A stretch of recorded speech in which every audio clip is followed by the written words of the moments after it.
That is really loud. I don't know what happened. Sorry if I blew your eardrums out. Welcome to the Court of Public Opinion. I am the Recovery Addict. Thank you very much for being here. We are back. We are back for part two. A little bit sped up, part two. We have a couple hours of court ahead of us, so let's kick things off right away. We are following the. I played the wrong video again, and to add insult to injury, my curtain came down in my studio right here, so I've got sunlight just blazing in, which washes me out because the way the lights and the cameras are set up is not ready for that. So I've got some repairs to do in here. Mostly I need a ladder. Let's see.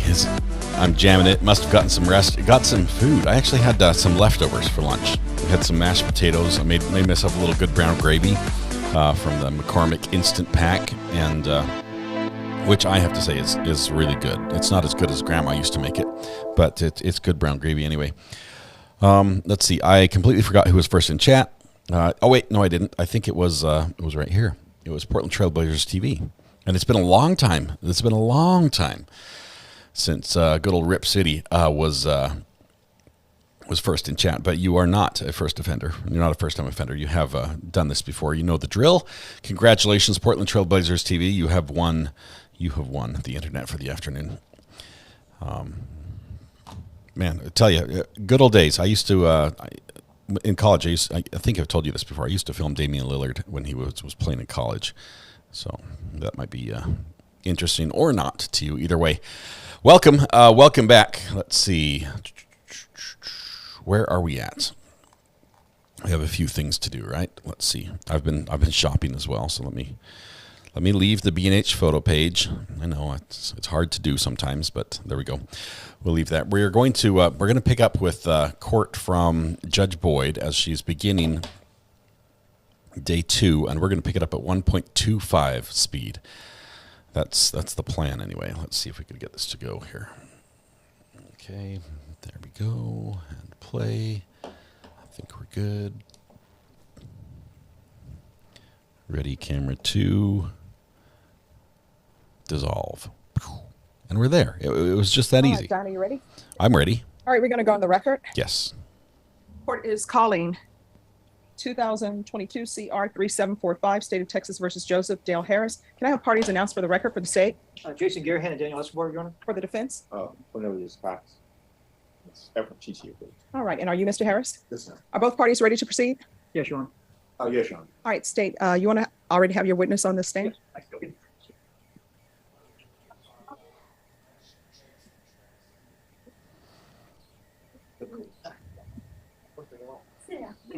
Okay. Yeah, we know the rules.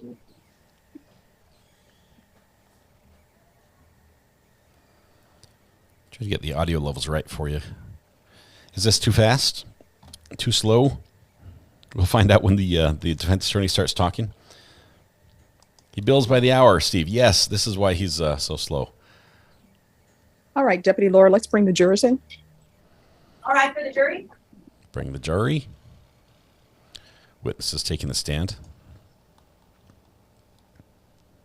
We're at 1.25, I think, right now. I think it's 1.25. It was so slow. It was painful. I was falling asleep to the All right, soft, everyone, please be seated. drolling State, on call your tones next of the witness. defense. The state calls Mark Machado.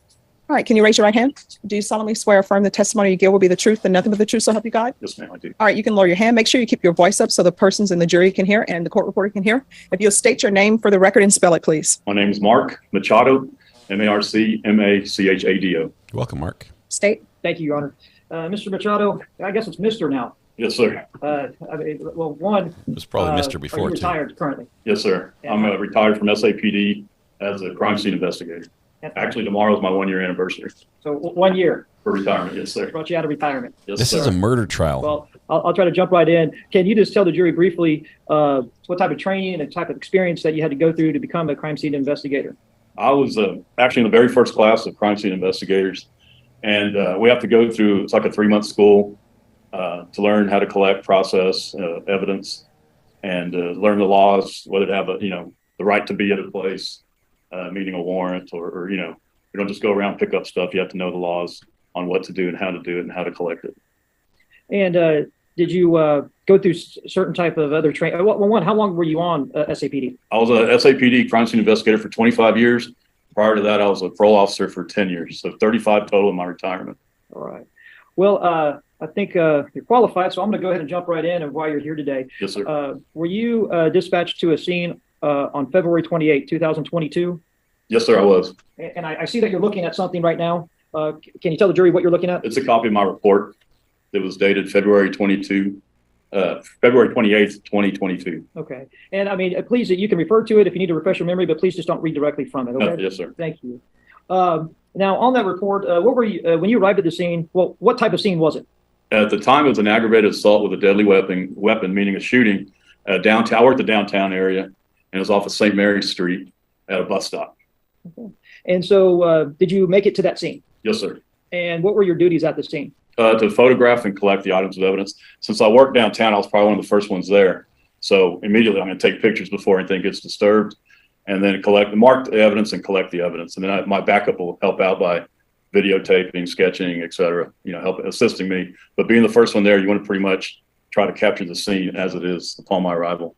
And so when you did arrive at this scene, what did you take? What responsibilities did you actually take? I collected the items of evidence and I photographed the scene. And the photographs, let me approach you here and ask you, I'll hand you what's been marked exhibit number 10 through 31. Well, you can take that tab off if you like. If you can just go through those and tell me if you are familiar with it.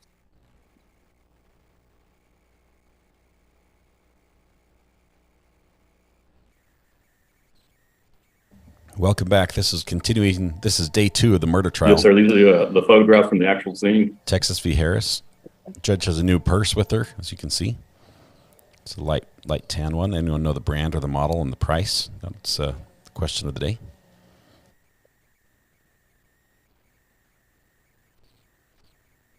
Okay. All right. Let me just go through this real quick. So these are, I'm sorry, did you state that these are the photos that you took of the scene? Yes, sir. And is it fairly and accurately represent the scene that day on February 28, 2022? Yes, sir. Okay, thank you. Judge, we're going to tender to defense. We're asked to enter exhibit number 10 through 31. We'll tender to defense for any objections. A moment, Judge. Yes.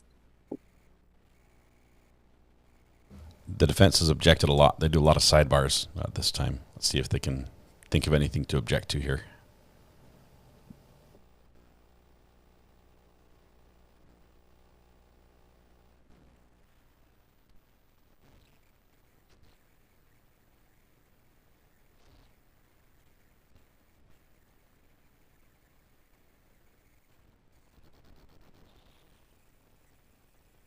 I've got my window open and some lawn care is going on right outside my window, so I've got to keep muting my mic here. Can you hear that?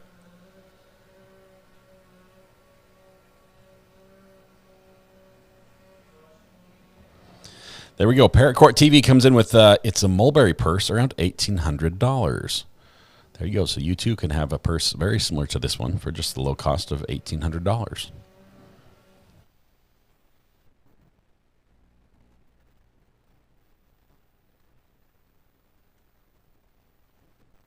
Michelle tries to sneak in and is caught red-handed.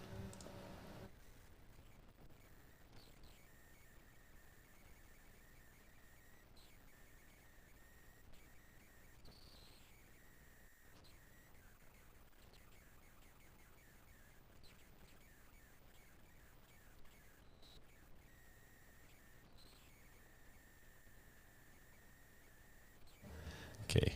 They're still trying to come up with an objection here. I've never seen somebody take so long to determine if they have any objections to evidence. It really gives you the impression that they have never seen this before or never looked at it. You've got to figure there was discovery in this case, I'm sure, but maybe he just didn't have time to look at it. He's going through page by page.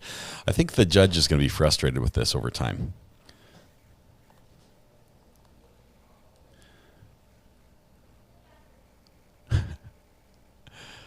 This is bizarre. Oh, there we go. I think they're done. If you just may we approach. If I may, Judge. Yes.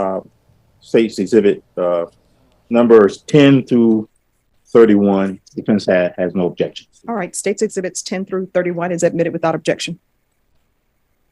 Wow. And Judge, may I publish? the Yes. On the overhead projector? Yes. I'm going to show you, first of all, Mr. Machado, I'm not going to show you every single one of these right now, but you already looked at them. So I want to go over just the overview of the crime scene. So State Exhibit number 10 is what I'm popping up on the overhead here. And can you just tell the jury what we're looking at here? That's where the actual victim was. There's casings there, all those numbers. It's hard to tell with the focus, but there's a bunch of numbers, crime scene evidence numbers, and a backpack. There's some blood and a weapon on the right side of the tree.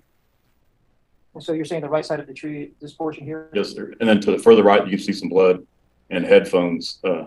Yes, sir, right there. Okay, so those are headphones. And Yes, sir. blood. Yes. And then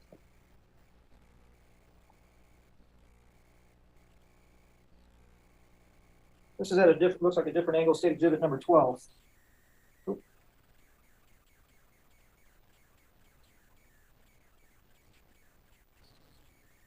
What is that a view of? That's a view of St. Mary Street facing towards Market. Like just the same shot. The other shot was across the street. Now going down St. Mary's. That would probably be facing east, I guess. Or And then I'm asking you, I see like this is a yellow placard with the number 12 on there. What are these? shell casings. Those are shell casings? Yes, sir. Okay. And you collected a shell casing at the scene? Yes, sir. I collect shell casings. How many shell casings did you actually collect? Can I look at my report? I know there's a bunch of them.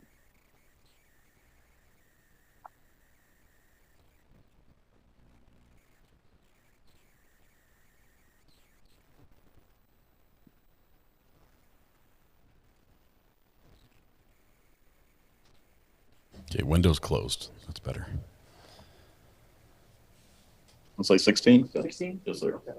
And I know that from your report, were they listed as E1, E2, or were they sort of different numbers? Yes, sir. They were listed as E1, E3, E4, and then E6 through E18. Okay, so they didn't go in sequential order. They Correct. Because like, as we're collecting, we might find some other evidence that we marked right away, just so we don't lose that item, rather than go back.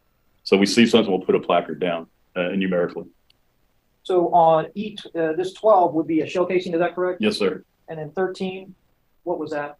13 should be a shell casing. And then it looks like number 10 here. What is that? 10 should be a shell casing. What about number 9? Shell casing. And then it's just sort of hard to see there. I think right here is number 8. Yes, sir. Shell casing. Okay. Let me move to State Exhibit number 14.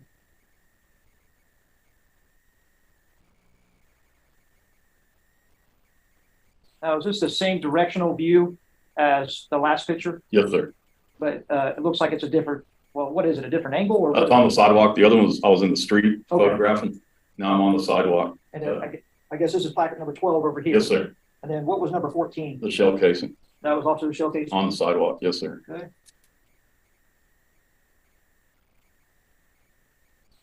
And I'm going to show you what's State Exhibit number 17. And actually, I'm going to ask you, placard number 17, what was that right there? Shell casing. And placard number 11 right here, what was that? Shell casing as well. All right. State Exhibit number 18. What looks like 15, what was that? That was a shell casing. Number 6, what was that? Shell casing. Then on State Exhibit number 19, I think we went over 17 already. Yes, What sir. about number 11? A shell casing. What about number 7? Shell casing. What about number 9? Shell casing. And I believe you went over 8, but what was 8? It was a shell casing as well. State Exhibit number 20. See number 18 there? What was that? Yes, sir. It was a shell casing. Lots of shots fired. And number 21. What about number 16 there? 16 was also a shell casing. In the back here, I see that there's a State Exhibit number 22, and then there's a number 2 back here. What was that? Number 2 was a shell casing. Was it showcasing? Number 2. For your report, please. Oh, I'm sorry. Spent bullets. Spent bullet? Yes, sir. Okay. And then I see that item number 19. What is that? It was a Glock 48 9mm handgun. Okay, and it was the backpack, what was that included as? The backpack was also collected as 19 blue JanSport backpack. And were there other items in that backpack? Yes, sir. I'll show you what's marked state exhibit number 23. And I see that number 3 is back here. What was that? That was a shell casing. State exhibit number 24. This right here, I can't really read it, but it's my eyesight. But what are those? I think you stated earlier in testimony, those were headphones. Headphones, yes, sir. And were those marked as an item of collection? Yes, sir. Let's see. Carrie, don't tempt me. Don't tempt me. Give me the sign when everyone's in the van. E5. Yes, sir. And tell me what their names this are. is state exhibit number You 25. can pull a little prank on them. Sort of a zoomed in portion here. Yes, sir. But that's what the backpack is E19 Yes, sir. with the collection of the firearm and other items. Is that correct? Correct. Yes, sir. And number 1 is a Shell casing. okay. Item number, I'm sorry, state exhibit number 26. I see that on this backpack again it's zoomed in. Tell me their What is names this or what thing names back you want me to here? use. It had an ID on it, If you like do. to the owner of the backpack. Okay. Exhibit number 28. Maybe the type of car, the Poster van. shot of it. ID belonging to Isaiah Orozco. Thank you. Also going to show you what's been marked state exhibit number 30. What is that? Oh, I'm sorry. That's the firearm that I collected. And then state exhibit number 12. And that has the serial number that everybody can read on there. Is that correct? Yes, sir. Does that correlate with what you have in your report? Yes, sir. It does. Thank you.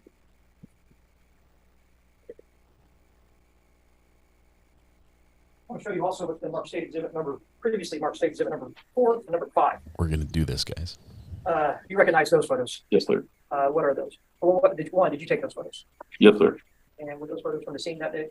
Not at the scene, but after in the processing room where we take our extra photographs to do close-ups and stuff. And does this fairly and accurately represent what it purports to be? Yes, sir. Thank you. What are offered to state exhibit number 4 and number 5, and we'll tender to defense for any objections.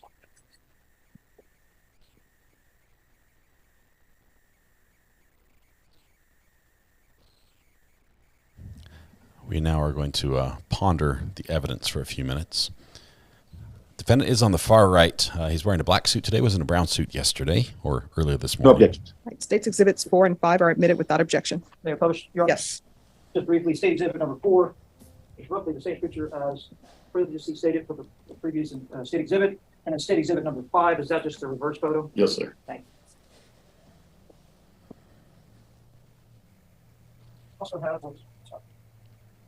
Also have what's marked state exhibit number 32 through 48. Can you briefly go through those and tell me if you can recognize those?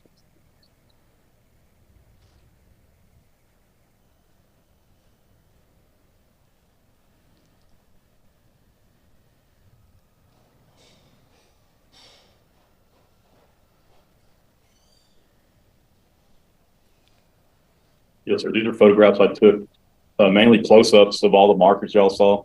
These are actually close-ups where you can actually see the shell casings or spent bullets, the items of evidence I collected. And these are from that scene, from that day, Yes, sir. and you took them yourself. Yes, sir. All for state exhibit number 32 through 48. We'll tender to defense for any objections. You may proceed.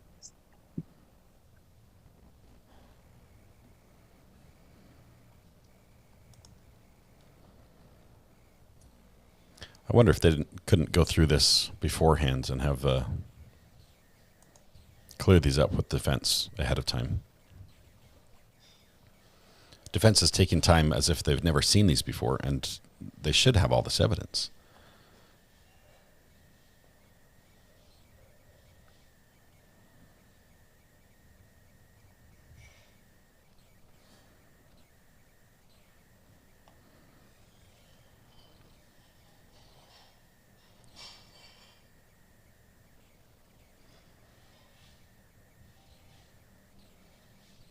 They're taking forever. And this is sped up too. I mean, this is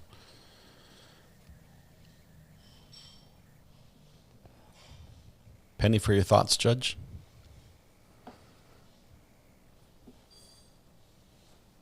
Yeah, they definitely had it during discovery. So either this is a tactic or this is very poor lawyering, I think. It's kind of funny, says Ashley. We're all about to fall asleep. We all just had lunch, and our bellies are full, and it's nice and warm, and the sun's The shining. defense have no objections to State's Exhibit number 32 through 48. All right, State's Exhibit 32 through 48 are admitted without objection. He could Thank just you, say Honor. no objections, and that would be it. Yes. Now, Mr. Machado, it looks like you brought some items in here to court today. Yes, sir. Let's begin with E1. I'll do it. E1 would be, E1A would be the shell case. Next break. We'll do a And recap. actually, this has been opened before. One, Yes. can you tell me about the packaging? Do you recognize any familiar remarks on there? Yes, we put our label, and I put an evidence tag with my initials, Mark Machado. I put M squared with my badge number. So all my packages will have M squared with my badge number. And you can see it, that I'm the one that sealed it. And if you can just go ahead and put some room up there. Yes, sir. Can you please tell me what items are in this tag? These are all the shell casings that I collected at the scene. We're going to play a prank on Carrie's kids when she Sorry. goes to pick them up Would you from let me- school. I mean, can we- Just so you guys know. Yes.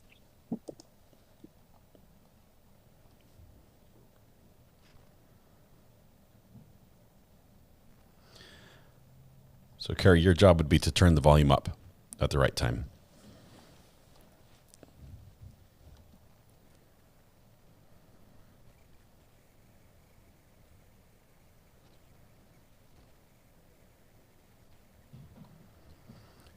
Are they, what is it, elementary, junior high?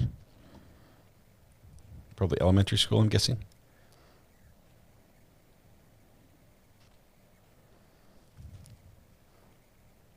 Got a little sidebar. I should be fast forwarding through this. Sorry, just 1 second. Oh, we're back.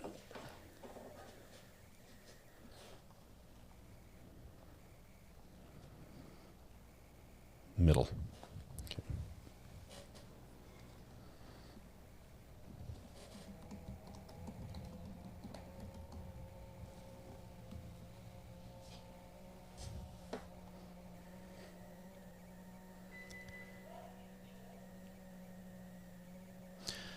So while they're thinking here, let me give just a brief synopsis. The defendant here, Mr. Harris, is charged with murder.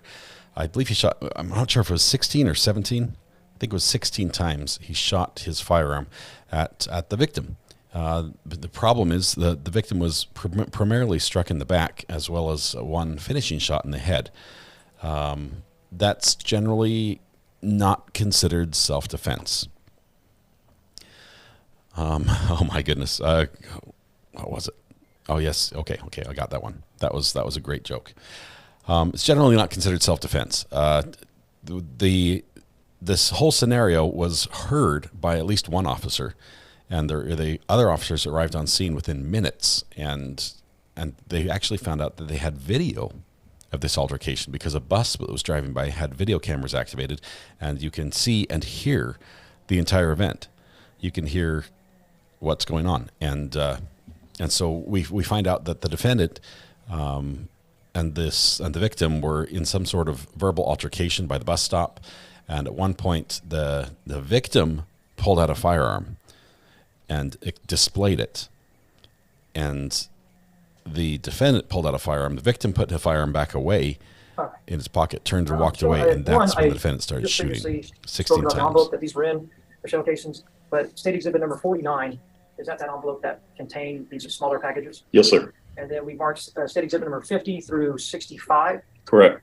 And were these the smaller packages that were contained in state exhibit number 49? Yes, sir, they were. And were these items things that you collected at the crime scene that day? Yes, sir.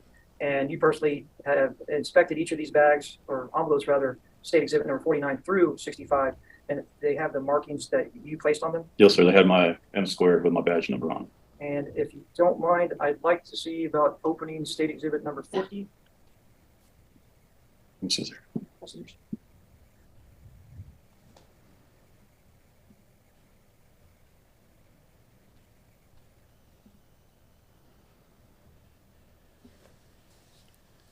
And is that something that you collected at the crime scene that day? Yes, it's a shell casing. Okay. And No gloves, does just each of these picks it up and packages holds have shell casing in it? Yes, sir. And Your Honor, at this time, the state would have moved into interstate exhibit number 49 through 65. Can I approach? Yes. Okay, this guy is going to get his miles in. Oh. There goes the camera. Okay, so now I need to, let's see, we're on 2 right now, right? I need to move to 3.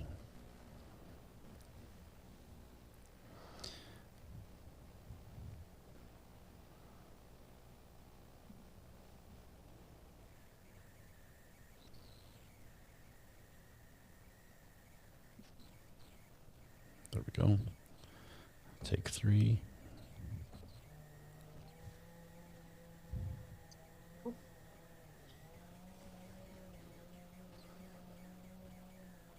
This is in Texas. We're in Bexar County, Bexar. Sir, you testified that you recovered certain items that were, and you testified they've been marked Yes, sir. at the scene, correct? Yes, sir. Okay. In every item that you testified thus far to, those items that you recovered yourself, no one else, you. Myself. Yes, sir. Okay. Now, on those, and you put the items, did you put them in the small baggies that they're in? Yes, sir. Okay. Can you tell whether those bags have been strike that? When you place the items in the bag, were they sealed? No, sir. I'm the one that sealed them. You sealed them. Yes, sir. Okay. So you sealed the items from the bag. Yes, sir. When you open them up, were they still sealed the same way they were when you last saw them? These have been. Yes, sir. Okay, I'm sorry. So no one has ever opened those, had to serve those bags are exactly the same way they were when you placed them. Yes, sir. So there's no other markings on the bag, no other signatures on those bags, except yours. There is another. The Bexar County. I was just seeing right now. The Bexar County. At this I point, guess lab. well, I didn't ask you to read it. I'm just asking you because that's important. Are they in the same exact condition they were when you sealed them? Yes, sir. I mean, I put them in the bag and seal them, and then what the lab does with them. Okay. All right. Are they any additional writings on those bags? Yes, there is. Okay. Did you put those writings on? No, those sir. bags? Okay. Were you present when those writings were placed? No, sir. So when you take the item, you seal them. Do you maintain custody of these items? I turn them into the property room, and the chain of custody goes from there. Okay, so you don't keep them the whole time, No, correct? sir. By the end of my shift, I turn them into the property room, and if the lab or a follow-up unit wants to check them out, then that's how they do the chain of custody. Okay, I need to approach. Yes. Okay, so they're going to approach you really quickly. So with state office, state exhibit number 50, it looks like it's number 50. Yes, sir. Agree. Yes, sir. Now, this is a bag on state exhibit number 50 that you use, that you place the items into. Correct. And I believe you testified that some of this writing, is all this writing yours on this bag? The one's my writing, my M squared on the back, on the evidence tape. That is not my writing in the red, nor that Bexar County sticker on the bottom. Okay. And that sticker you're talking about is additional tape. Yes, correct? sir. Yes, sir. So when my question to you earlier is that Are we good to bags go? are not in the same condition they were when you last saw them. No.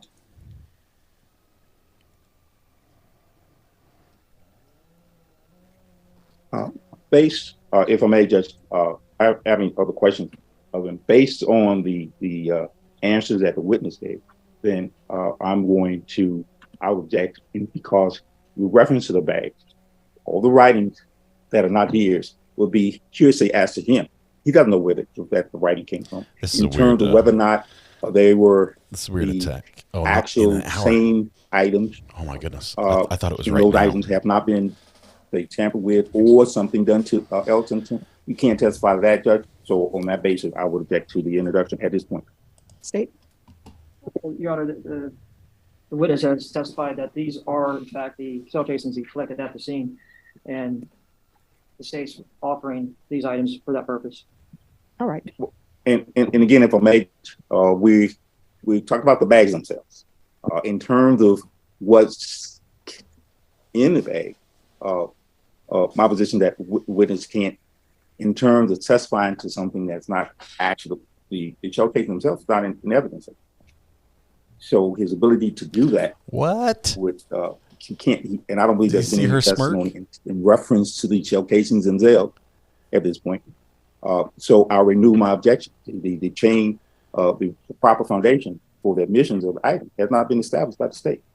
All right. State's exhibits numbers 49 through 65 are admitted. Overruled. Over your objection. Okay, so let me just say for a second that he basically said, you've admitted the bags, you verified the bags, but you haven't verified the shell casings. So the bags are in evidence, and we want the shell casings to be excluded. That was what he just tried to get away with, as best as I can tell. What a weird approach. Hey, published, Joel. Yes. State exhibit number 50. Is this one of the shell casings you collected at the scene? Yes, sir. And are all the shell casings similar to this shell casing? Yes, sir. The Hornabies. And as defense counsel pointed out in his order, you're not the one that tested these shell casings against the other shell casings. No, sir. I collected them, packaged them, and put them in the property room. That's not part of your duties or responsibilities to test anything. No, sir. Just a collection. Correct. If this is the sort of attack that the defense is going after throughout this trial, they're screwed. Really, they're up a creek with no paddle. If this is all they have to attack. Amy Mantley, welcome to the gallery. 6 months. Look at that yellow courthouse. Thank you so much. I'll show you what's been marked state exhibit number 66. Can you please look at that item and tell me if you're familiar with it? Yes, sir. This is the item I collected, E2, with spent bullets. And has it been opened? It has not been opened. You can see my M squared on the tape. If you don't mind, can you please go ahead and Yes, sir. open that envelope?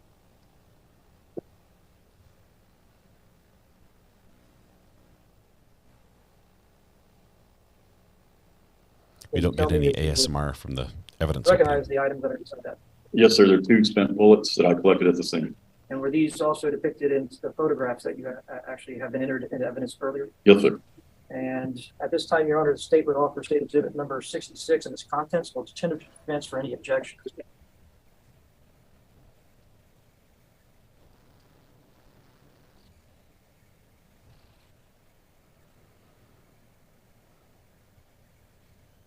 The courthouse color progression does slow down over time, but I think yellow's halfway through to purple. As you will see on the back of our hoodies that we have in the merch store. That's the color progression. You're going to take the witness Yes. right there. And I need to approach. Yes, you may approach. Thank you, Amy. Sir, I show you identified as safety number 66, right? Yes, sir. Okay. And your testimony is that you, the items inside, you packaged Correct. in the front part where it has a barcode. Correct. You produce that barcode yourself. Yes, sir. And as you examine that bag, there's no writing or anything else on that bag that you did not put on that bag, other than the things that. Correct. Correct. And it's fair to say that with this item, 66 hasn't been opened by anyone else. Correct. Okay.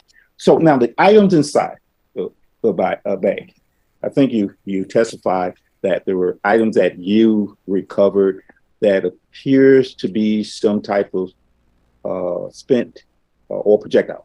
Right? Correct. Okay. Now, I think and that you past located Lucas- those items at the scene. Yes, sir. Okay. Do you know from your personal knowledge how long those items had been on the scene and been on those locations? I couldn't tell you that. You couldn't. No. Could you, from your own personal knowledge, can you tell whether or not those items were there even prior to this shooting you were called out to? I can't tell you how long they've been there, but they were there upon my arrival. Right. So you don't know. They could have been there 2 weeks before, correct? 6 months before, correct? Or 2 minutes before. Or 2 minutes before, Correct. right? Or 2 years. Correct. Mostly 2 minutes. Your Honor,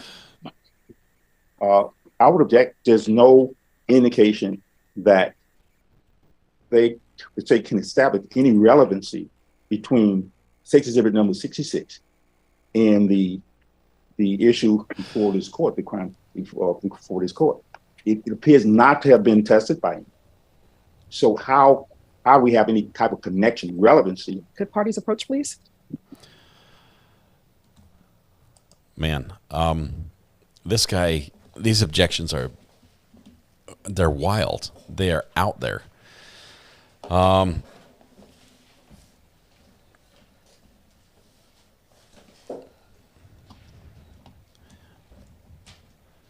See, big step in, step out. I'm not sure if you're someone who knows me or not, but I don't know. We might just hide your comments for a while until you can, contribute, constructively to this thing. We don't want people making false claims out there, especially claiming to be a criminal. Okay, so as they're, sorry, I was supposed to have this all set up. What's our time right here? We're on 43:37. Up here, we're going to go to.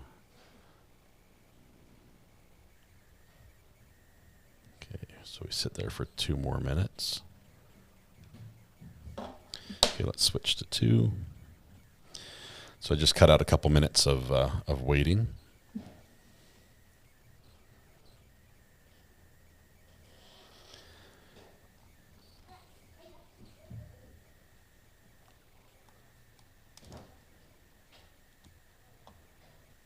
Okay, here we go.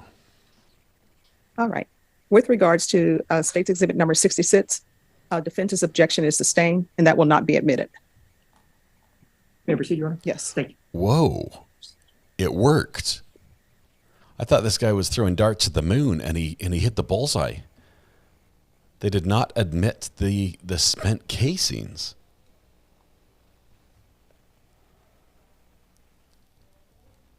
Okay, so they're gonna need some other foundation to bring this in. This Now I'm is going to hand you what's marked State Exhibit number 67. Do you recognize that envelope? Yes, sir. And is it an envelope that you used on February 28, 2022? Yes, sir. And do you know what contents are contained in it? It's a Glock Austria 48, serial number BVDW234, 9mm. And did you put that at the scene? Yes, sir. And can you please just open the bag? Like this? Put it down. And is this the item that you collected at the scene? Yes, sir. The photographs and some of the photographs that are already entered in that. Yes, sir, it is. And did you mark that with a mark on it that you Got to mark my initials and badge number on the gun. Is there any other contents in there? Yes, sir. Be a magazine that I unloaded no gloves still. and the bullets that were in the magazine. We're supposed to. Yes. We're in Texas, San Antonio, Texas, and there we're back. Man, this is crazy. I thought that was going to be just like a shot in the dark that had no chance of succeeding, but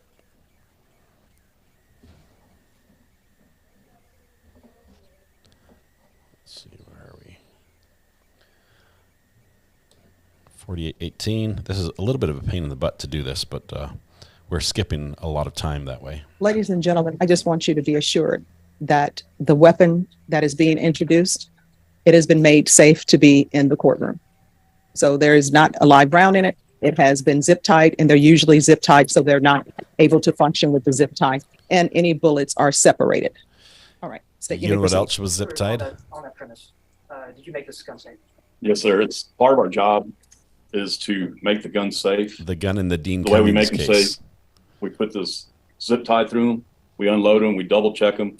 We have a spot in our crime lab where there is something in there. If it went off by accident, it would go off in this muzzle. And part of our criteria is to put unloaded, made safe. unloaded, made safe. I wrote that on there because at the property room, they have to handle the guns. And it's kind of, they have to know that they unload the gun as it made safe. So the gun was made safe.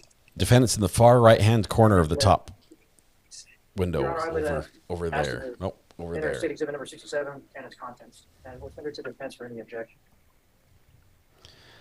Okay, so Dean Cummings, that gun was also made safe, and he picked it up to demonstrate and cycled the action, broke the zip tie, and proceeded to, as instructed, point it at the defense attorney.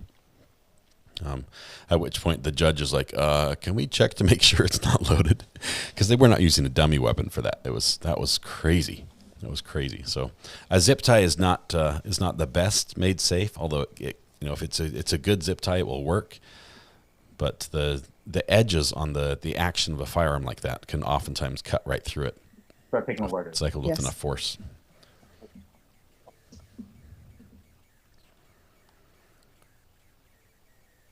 Now, sir, the what's been marked as State's Exhibit number 67. You indicated that you, at one point, you took photographs of it, correct? Yes, I mean, the content, and you testified that you actually made it safe. yes, Correct. sir. Okay. Now, when you arrived at the scene, you weren't the first officer at the scene, correct? No, sir. Okay. Do you know how much time went by from the time the original call came out until you got there? I got there pretty quick, but they dispatched patrol. Since it's downtown, we have a bike unit, and we have officers already downtown to where they're the ones that get there. Once they determine what the case is, then they'll get on the radio and ask for crime scene investigators. So I'm not the first one there, and I couldn't tell you exactly the time. I would say anywhere between 5 and 10 minutes upon their arrival. Okay. And when the photograph that you showed of State's Exhibit number 67, those photograph that you showed, do you know whether this weapon was in the original position, was in when the other officers arrived, or do you know? The way I photographed the scene is how it appeared upon my arrival. Okay, upon your arrival. Yes, sir. You maybe check body cams on the officers, and that way you may be able to determine if it was moved or not. Okay. Now, the bag that's State's Exhibit number 67 was in, is all the writing on this bag your writing? No, sir. All the tape, the evidence tape on it, is all evidence tape that you placed on the bag? No, sir. Okay. So it would be fair to say that someone perhaps may have opened this bag out of your presence. Sure. After I submitted to the property room, I'm sure the crime lab went in there, got it, opened it, and did their lab work on the gun. And that's whose tape and initials you would see on there. Okay.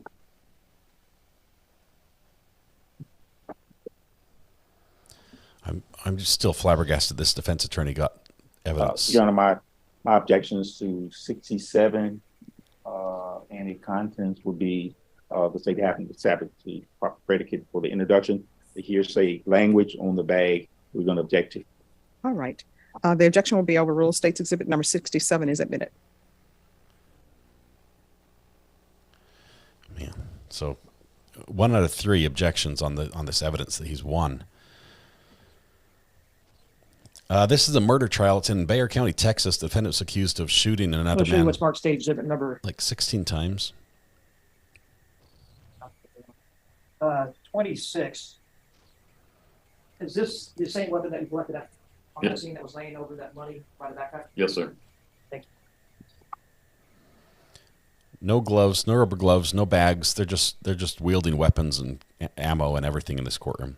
It's like the Wild West.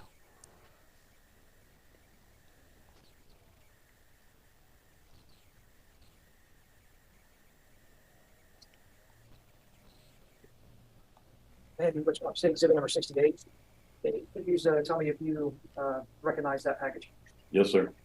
And you know what the contents are inside of that envelope? Yes, sir. It's a item E20 that I collected, which is a firearm, magazine, and 1 live round. And did you collect that from the scene that day? Yes, sir. And Can you please just take the contents out and lay them on the counter there, please? And before I do that, I made it's unloaded and made safe before I packaged it. Thank you. It's the weapon. You can see the zip tie going through there. And my initials are on the trigger guard. The magazine. And the live rounds. How many live rounds are there? I want to say 2. Yes, sir. 2 live rounds. And the magazine. Is Yes, that sir. correct? And these are the items that you collected from the crime scene? Yes, sir.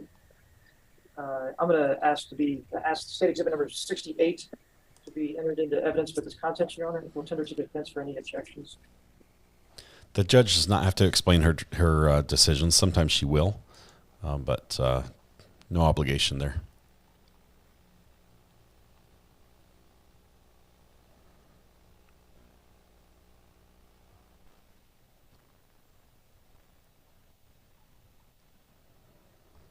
Big step and step out. The only issue I had as we just finished watching a manhunt where a good, I would say, over 10,000 of the people in chat were probably personally terrorized by the fact that he was running through the neighborhood and you were claiming to be him.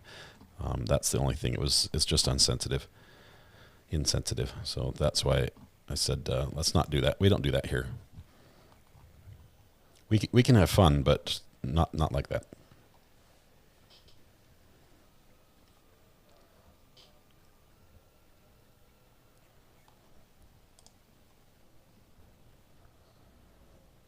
We have to wait 45 more minutes to prank Carrie's kids. Yes, we are going to stop. Let me just tell you now, we are going to stop.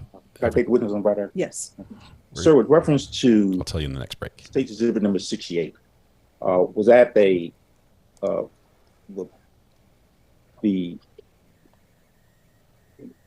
that's actually the larger bag that you put the other items into, correct? The bag, can I approach him, Judge? Yes. Please.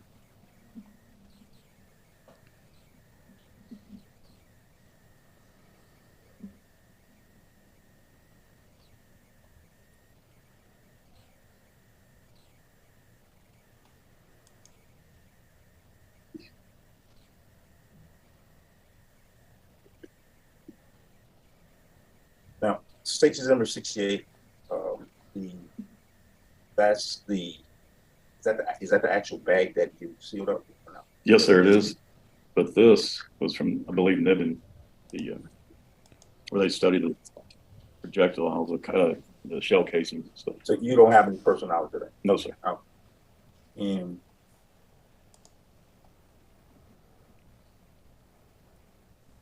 could I post it? Yes. Okay, so now we got a sidebar. While they're talking on the sidebar, let me explain. First, we're going to explain the prank for Carrie's kids. Carrie's going to pick up her kids in about 45 minutes or 40 minutes. And when that happens, we're going to, I'm going to interact with them directly. They don't know. I'm going to give you till. They should just cut off her own audio on accident. So we have a break.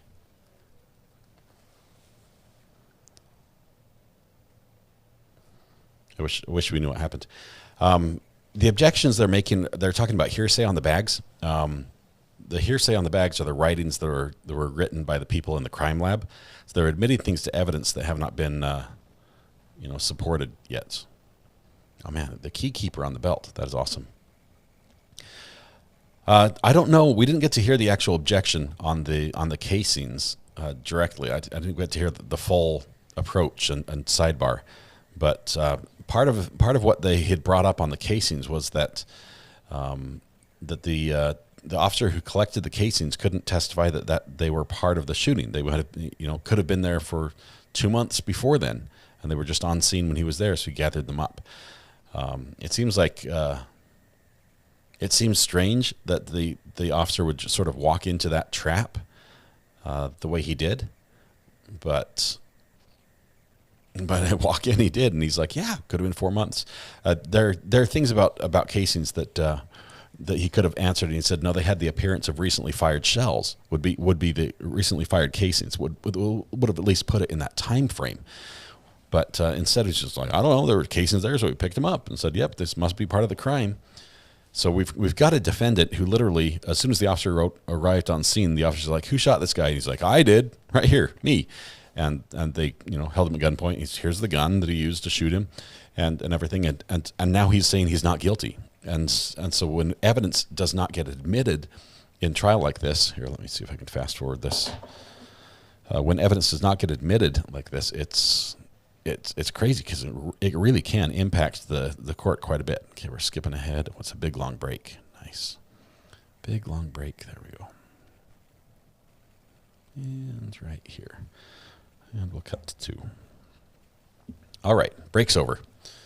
We just Okay. Okay. I shaved can a lot mark of it in time front out. of the jury. Yes, he's going to mark it as And then offer it again. yes. Yeah, and I'm. Oh, I'm not okay. offering it. Yeah, I put it back in the bag. It's gonna.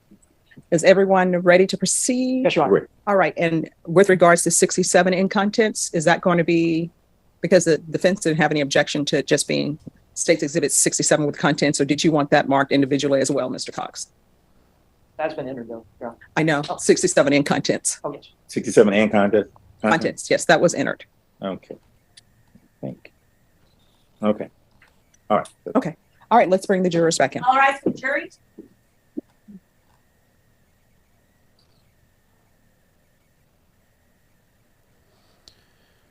Here comes the jury.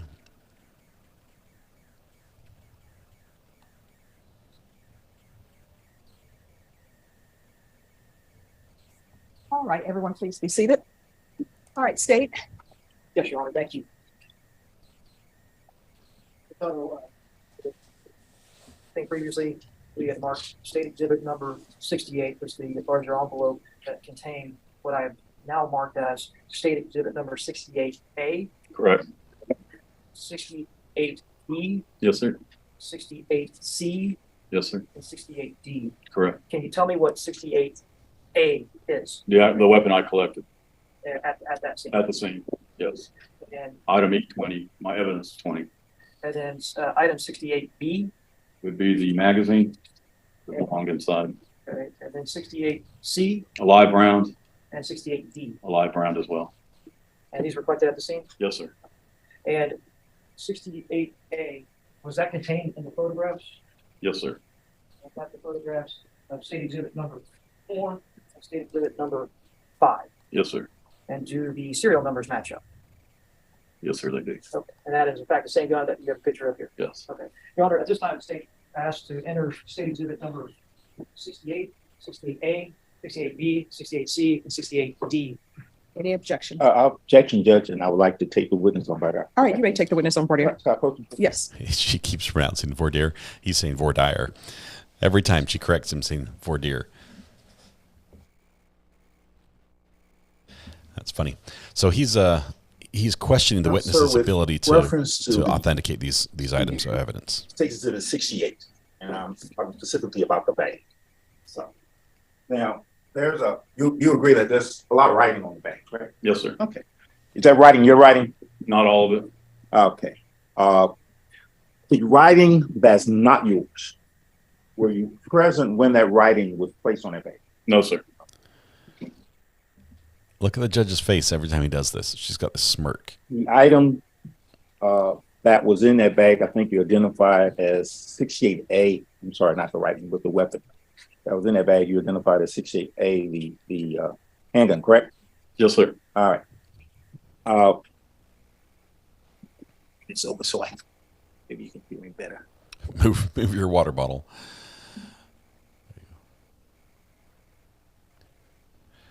Michael Papa is welcome to the gallery.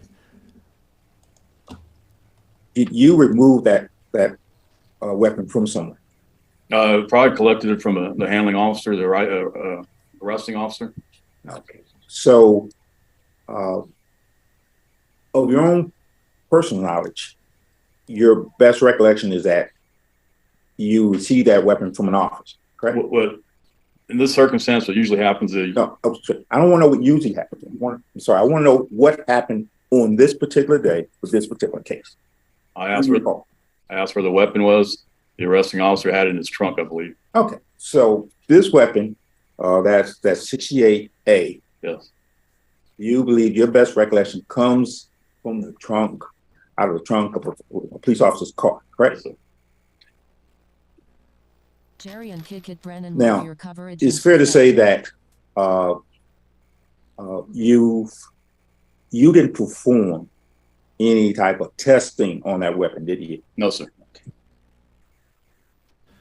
Thank you, Jerry and Kick It. Appreciate the kind words. Thanks for the super chat. And of your own personal knowledge, it's fair to say that you can't state whether that weapon has anything to do with this case on your own, based on your own personal knowledge. Just the weapon I collected at the scene. Okay. When you say collected at the scene, you say that was given to you by another officer, correct? I asked where the gun was, and they told me Well, I don't want to know what he said to you, but I'm saying you I collected it at the scene from another officer in the trunk of a car. in the trunk of a car. Yes. Okay. Which officer's car? You remember which car you got it out of? There's so many officers there, I couldn't You know, tell you. They're going to lose We'd the have to gun look at as their body evidence cam and stuff. if they're not careful here. They don't have a And chain of custody. the items.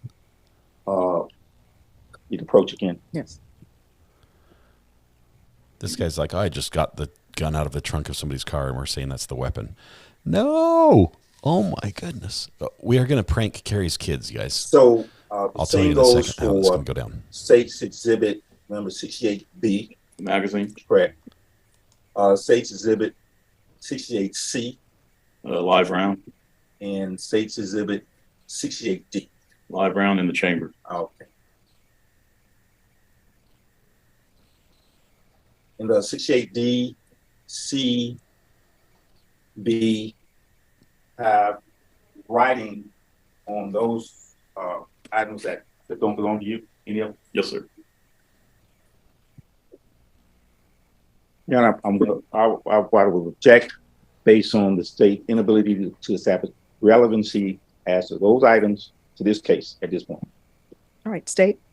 Your Honor, Commissioner Machado, the CSI at the time, testified that he collected this weapon from the scene on February 28, 2022. And I believe it's relevant because it is a weapon that was found at this scene, and additional to the other items found at the scene, which were shell casings. All right. With regards to States Exhibit 68, the envelope, what is the objection to that defense? In my objection to that one, Judge, is that is hearsay. The items to be Now let's just deal with the envelope first. the envelope, the writing on the envelope. There's a lot of writing that said, so it makes statements about certain things. Your Honor, I'm sorry to interrupt, but at this particular time, the state will withdraw State Exhibit number 68 for admitting at this particular time, Your Honor.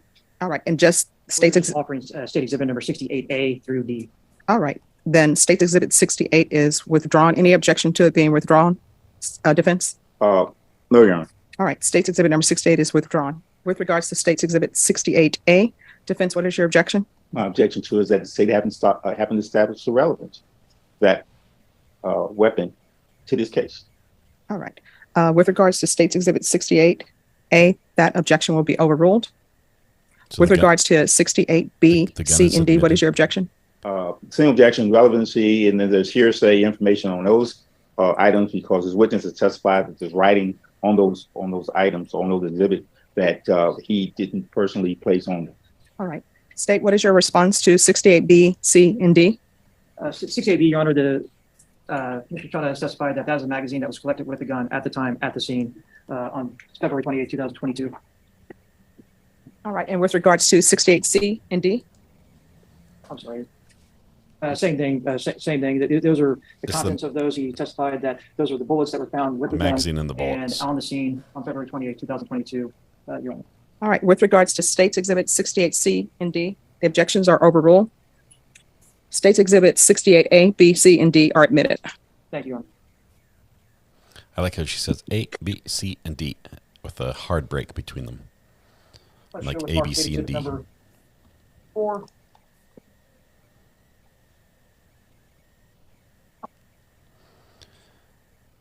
So they possibly should have waited to admit this evidence until they had the person who wrote on the envelope. State Exhibit number 68A.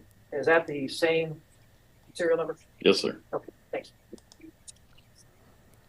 We're on 1.5 speed because the lawyer I'll for show you what defense Mark is State super Exhibit slow. number 69. Do you know what that is, sir? Yes, it's a gunshot residue test. And that's a gunshot residue test. Can you explain to the jury what a gunshot residue is?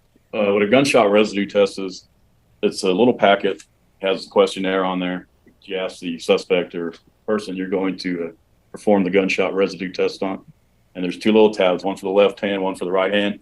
And you basically tab, if anybody's fired a gun and there's any gunpowder residue, it'll come out. What I do is I collect that, I submit it, put it in the property room, and the lab will do their forensics on it to see if there is actually any residue that came back. Now, you're not responsible for doing the testing of that. No, sir. And you don't know the dynamics and the analysts or anything of that nature. No, sir. Did you perform Hey, the Carrie. GSR kit test on the defendant in this case? This GSR test I performed on Joseph Dale Harris. Objection. Can we approach that? Yes. Okay, while they approach, Carrie, can you give me the name of the principal, like the last name of the principal at the middle school? I don't want the name of the school, but just like, or one of the administrators there.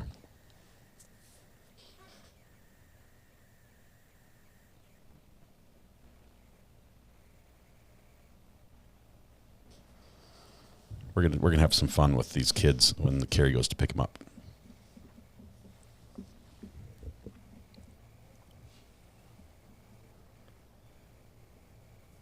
May I proceed, John? Yes. Okay. And so you performed the GSR, I'm sorry, gunshot residue test kit. Is that correct? Yes, sir. And did you perform it? Do you recall where you performed it at? Was it out in the field or was it in the office? It would have been there at the scene. And do you remember personal knowledge of who you performed that on? Well, there's a whole questionnaire that I ask them. It's in the Objection. GSR kit. Well, at this point, you always have that question here, which would indicate that there was questions, and therefore we ask that that a predicate be laid for it. All right. That objection will be overruled. He hasn't presented any hearsay yet. And this questionnaire that you would ask an individual, do you ask the individual that you performed the test on? Yes, sir. And was that individual at the scene? Yes, sir. And so to do the gunshot residue kit, do you have to have the subject present with you? Yes, we do. And you ask them certain questions. Yes. What type of questions would you ask them? Name, date of birth, hobbies, are they currently working? And there's a bunch of different questions like, are they alive? Are you right-handed, left-handed, stuff like that? And that's for to lay the foundation to do the gunshot residue kit. Yes, sir. And I think you stated sort of Are they odd question, alive? if they are alive or not. If you ask Right. the question, why is that on there? Anytime we go to a suicide or any type of shooting where there's a dead person, we go ahead and do a gunshot residue on them and then try to ID them by they have a picture ID. But that's why we ask, the questionnaire on there, and they ask you on the questionnaire, are they alive or are they deceased? Oh, I thought they were asking. And this that's why to we do someone. them on deceased people. So for the name that you have on this gunshot residue kit that you obtained at the scene that day, would you have spoken to the person that you obtained that gunshot residue kit from? Yes, sir. And would you have gotten his name from, or him or her name from that individual? Yes, sir. So who was that individual? Objection. What's Now the we get objection? into the question. No. Well, So what is your objection, my Counsel? objection, Judge, if this witness is going to go into questions that were asked. All right, everyone approach. Everyone approach. The judge is going to snap on this one at some point. She's not liking this. Okay, we're on camera 3. I object. Let's see. This is a long one till right here, I think. We're cutting out a few minutes. We're already an hour and 20 minutes into it right now. Just one second.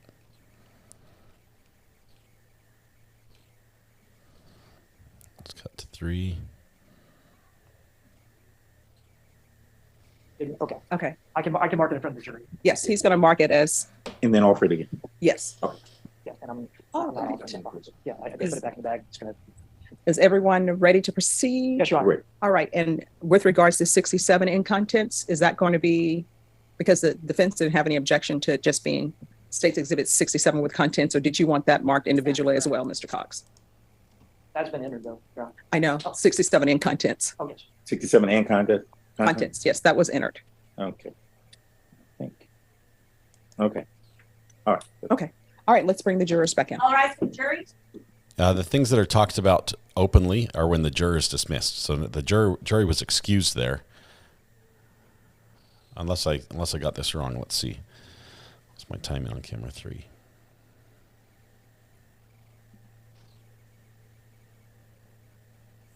All right, everyone, please be seated. 37. All right, State, Yes, Your Honor, thank you. So, I think previously we had marked state exhibit number 68 was the larger envelope that contained what I have now I did marked screw this as one up. state exhibit number 68A. Correct. I screwed it up, so we're still in the sidebar. Give me just 1 second. Sorry, this is advanced stuff, guys. I'm messing it up. Jump 5 seconds at a time. You have 15. There we go. Now we're good. Ladies and gentlemen, I'm going to give you a 15-minute break, and then we're going to come back and continue and finish this witness. All right? Remember my previous instruction. Everybody, please rise for the jurors. Okay, we get to skip through a 15-minute break now. That needs to. All Here we right. go. Oh, she's mad. She's mad. All right, this is everyone, good. please Here we proceed. go. All right. If there is going to be any questions or issues about a statement that somebody wants to suppress the statement, that needs to be addressed early on, and it should have been addressed early on if there's a motion to suppress statements. So what we're going to do is questions are going to be asked of this witness, and whatever objections anyone has, you need to raise them now. State, ask your questions. Whoa. Did the subject that you obtained the gunshot residue kit from and performed that kit on give you his name? Yes, sir. What was his name? Joseph Dale Harris. There you go, Judge. That's pass witness. And is there going to be any other questions other than that one question? No, Your Honor. All right. Defense, you have questions. Sir, when those questions when that question was asked of my client, was he being detained or was he in handcuffs? I'm not sure. I don't remember at the time. But if they are, we usually have them remove the handcuffs and the officers stand around while we perform it. To do the testing? Yes, right? sir. Okay. Did you, before you spoke to him, did you Miranda? I did, but I'm sure the arresting officer did. I don't do them around. Okay. You don't know. But I just tell them when we do the GSR, we have a questionnaire. And if they refuse to answer, we just put NA or refused. But my question to you is that, did you Miranda? I did not. No, sir. So the question. I'm not a peace officer. I'm a crime scene I investigator. didn't ask you. I'm just telling you, I'm not. All right. Time out. Stop. Everyone. Soundbite. There needs to be a question and an answer, then a question and an answer. You cannot be talking over each other because the court reporter cannot take it down. We are going to take a 5-minute break. And when we come back, everybody needs to keep it at this level. All right. So we're going to take a 5-minute break and we will pick it up from there. Thank you. Okay, we're gonna grab. Can somebody? Well, we have to clip it at the slow speed. We want her regular speed of voice, not the fast speed. So I'll have to go back and get that. If somebody can do that for me and just clip that little piece and send it to me. I need like a second before and a second after, and I'll trim it down where she's like, "All right, time out." That's gonna be a soundbite that you guys can trigger. You could see this so many times as this was going down. You could see it just boiling in her blood just a little bit as we skip ahead. You could see she was getting frustrated. Is he talking to the judge? It looks like he's talking to the judge. He's like kicking it, yeah, most definitely. He's just kicking it with the judge as we get a little time out, or maybe it's a court clerk. Okay. All right, jury's coming back in. Here we go. Whew.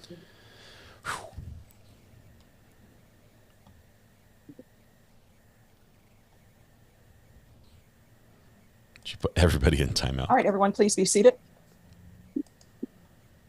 All right, State, you may proceed with your question. Yes, Mr. Machado, the gunshot residue kit. Did you ask the name of the individual that you performed that test on? Yes, sir. And what was that name that he gave? I renew my objection, Judge, based on the sake not of accepting a proper foundation. All right. The objection will be overruled. You can answer the question. Joseph Dale Harris. Thank you. Pass the witness, Your Honor. All right. Defense. Oh, yeah. She It's the just same one that was True. before. she displays her purse because she's got amazing fashion sense. Sir, you you've been Yeah, she testifying can. for several minutes, I guess. And I just want to go over two things. You you were called out to the scene. Do you recall approximately what time you arrived at the scene? Without looking at my report, but I would say 15:08 hours.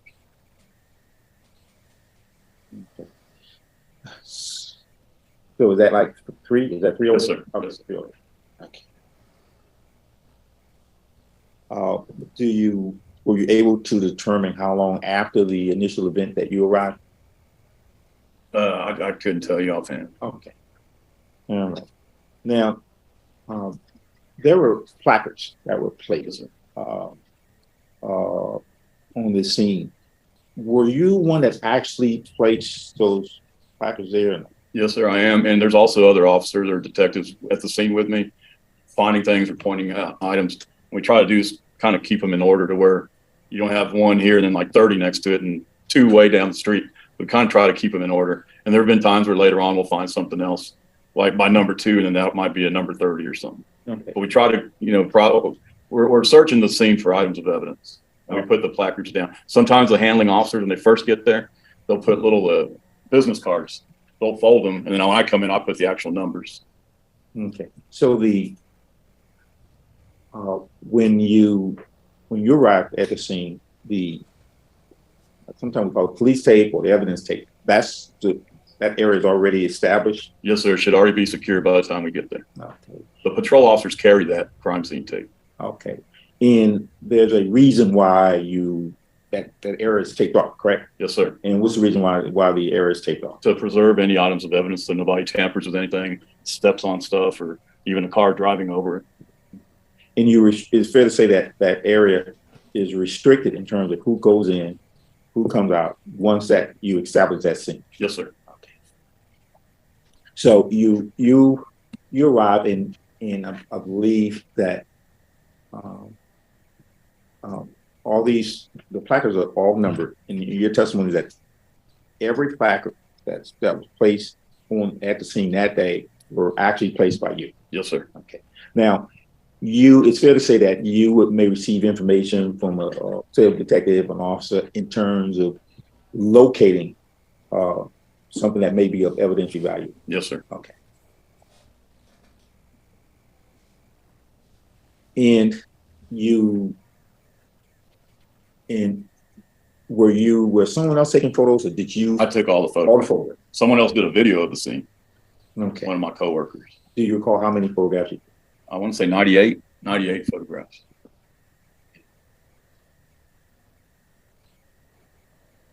The glasses are off again.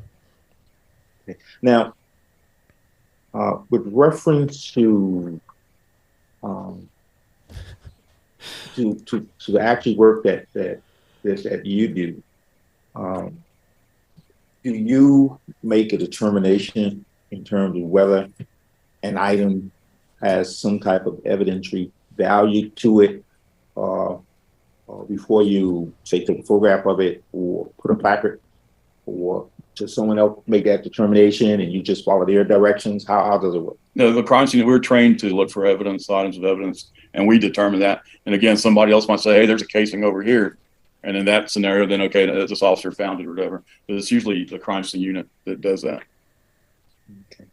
Now, as you collect items, it's fair to say that you mark items. Yes, sir. Okay. And once those items are marked, She brings a different purse every day, and it's always moved. and those items are taken by you, those items are placed in, most times in some type of container, either paper Yes, sir. or something. Now, this is done in terms of the packaging. When you package items, is that packaging done at the scene itself? No, sir. It's what I do once I collect everything. And once we clear the scene, that there's no more items to be collected, I'll return to our crime scene lab, our evidence lab, and I'll package them and seal them there. Okay. Okay, so the packaging and the sealing is done at a different location. Well, I put stuff in an envelope, and that envelope won't get sealed until I get back to the office. But it's already pretty much packaged. It's just not sealed. Okay, so this package is not sealed. Yes, sir. That seems like possibly not the best practice. In terms of, say, interviewing anyone, those types of things, you're not involved in that. No, sir. Just the GSR. That's the only time we ever have any contact as far as questions.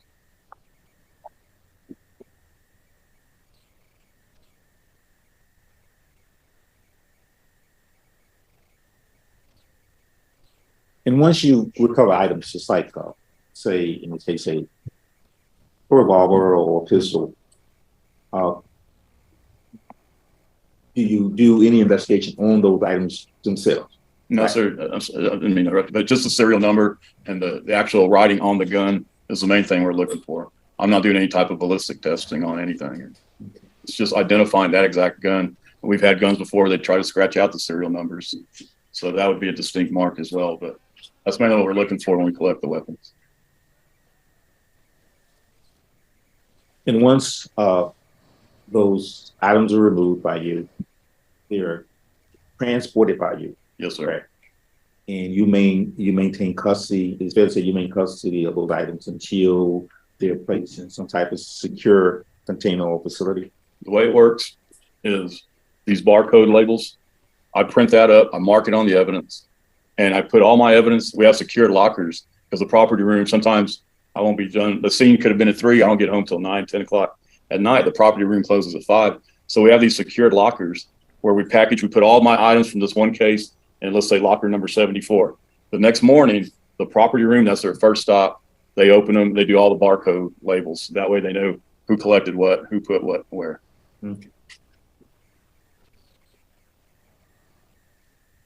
I don't understand the importance of not sealing it at the crime scene. That seems to introduce a. Good. And it's fair to say doubt. that sometimes you may collect an item that may not have any evidentiary value to a case. Yes, sir. The motto of the evidence unit, crime scene unit, it's better to have it and not need it than to need it and not have it. That's our motto. So there's been many scenes where we collect stuff because we'd rather have it in case we need it later. You never know. I'll pass with. All right, state. No question, John. All right, is this witness excused or subject for recall? Excuse from the state. Subject to. All right, the rule has been invoked. You're not allowed to discuss your testimony with anyone except for the state or the defense. Yes, ma'am. Just make sure you're available if you're recalled. Yes, ma'am. Thank you. And if defense and state, if you can approach, please. Okay, as they approach, this the subject to recall and everything, that is what we saw in the previous trial. Oh, we rare hot cam. Okay, it was a short little break there. State, call your next witness. State calls Jolie Imler.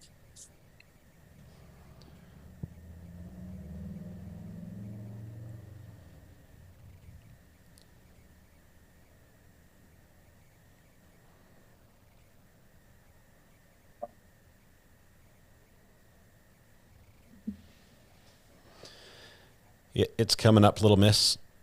It's coming up. I can't talk about it because it might be soon. All right, if you can raise your right hand. Do you solemnly swear or affirm the testimony you give will be the truth and nothing but the truth, so help you God? All right, have a seat. Make sure you keep your voice up so the members of the jury can hear and the court reporter can hear. If you'll state your name and spell it, please. Jolie Imler, Jolieimler. All right, state. Jolie, who do you currently work for? The city of San Antonio. And what do you do for the city of San Antonio? I'm a crime scene investigator. And how long have you been a crime scene investigator? 12 years. And what type of training did you have to go through to become a crime scene investigator? I went through a 400-hour academy and ongoing training. And have you been a crime scene investigator with the city of San Antonio that entire time? Yes, sir. Let's get into it. Were you working on February 28th of 2022? Yes, sir. Did you have to respond to a shooting on that day? Yes. Where did you respond to? 203 South St. Mary's. And when you arrived at the scene, were you the only crime scene investigator at the scene? No, sir. CSI Machado was there as well. And when there are multiple crime scene investigators at a scene, do you guys all do the same thing or do you split responsibilities? We split the responsibilities. And on this day, what was your primary responsibility? To do a video of the scene. And why would you record a video of the scene? To document the scene, just to have something other than photography. Mark, State Exhibit number 70. Do you recognize this? Yes. What is it? It's a video of the scene. And have you had an opportunity to watch this video? Yes. And have you made any type of markings on the disc? Yes, I put my initials and badge number on it. And is it fair to say that the video on this disc is a true and accurate copy of the crime scene video you recorded on that day? Yes, sir. Your Honor, state would offer State's Exhibit number 70. That's for inspection.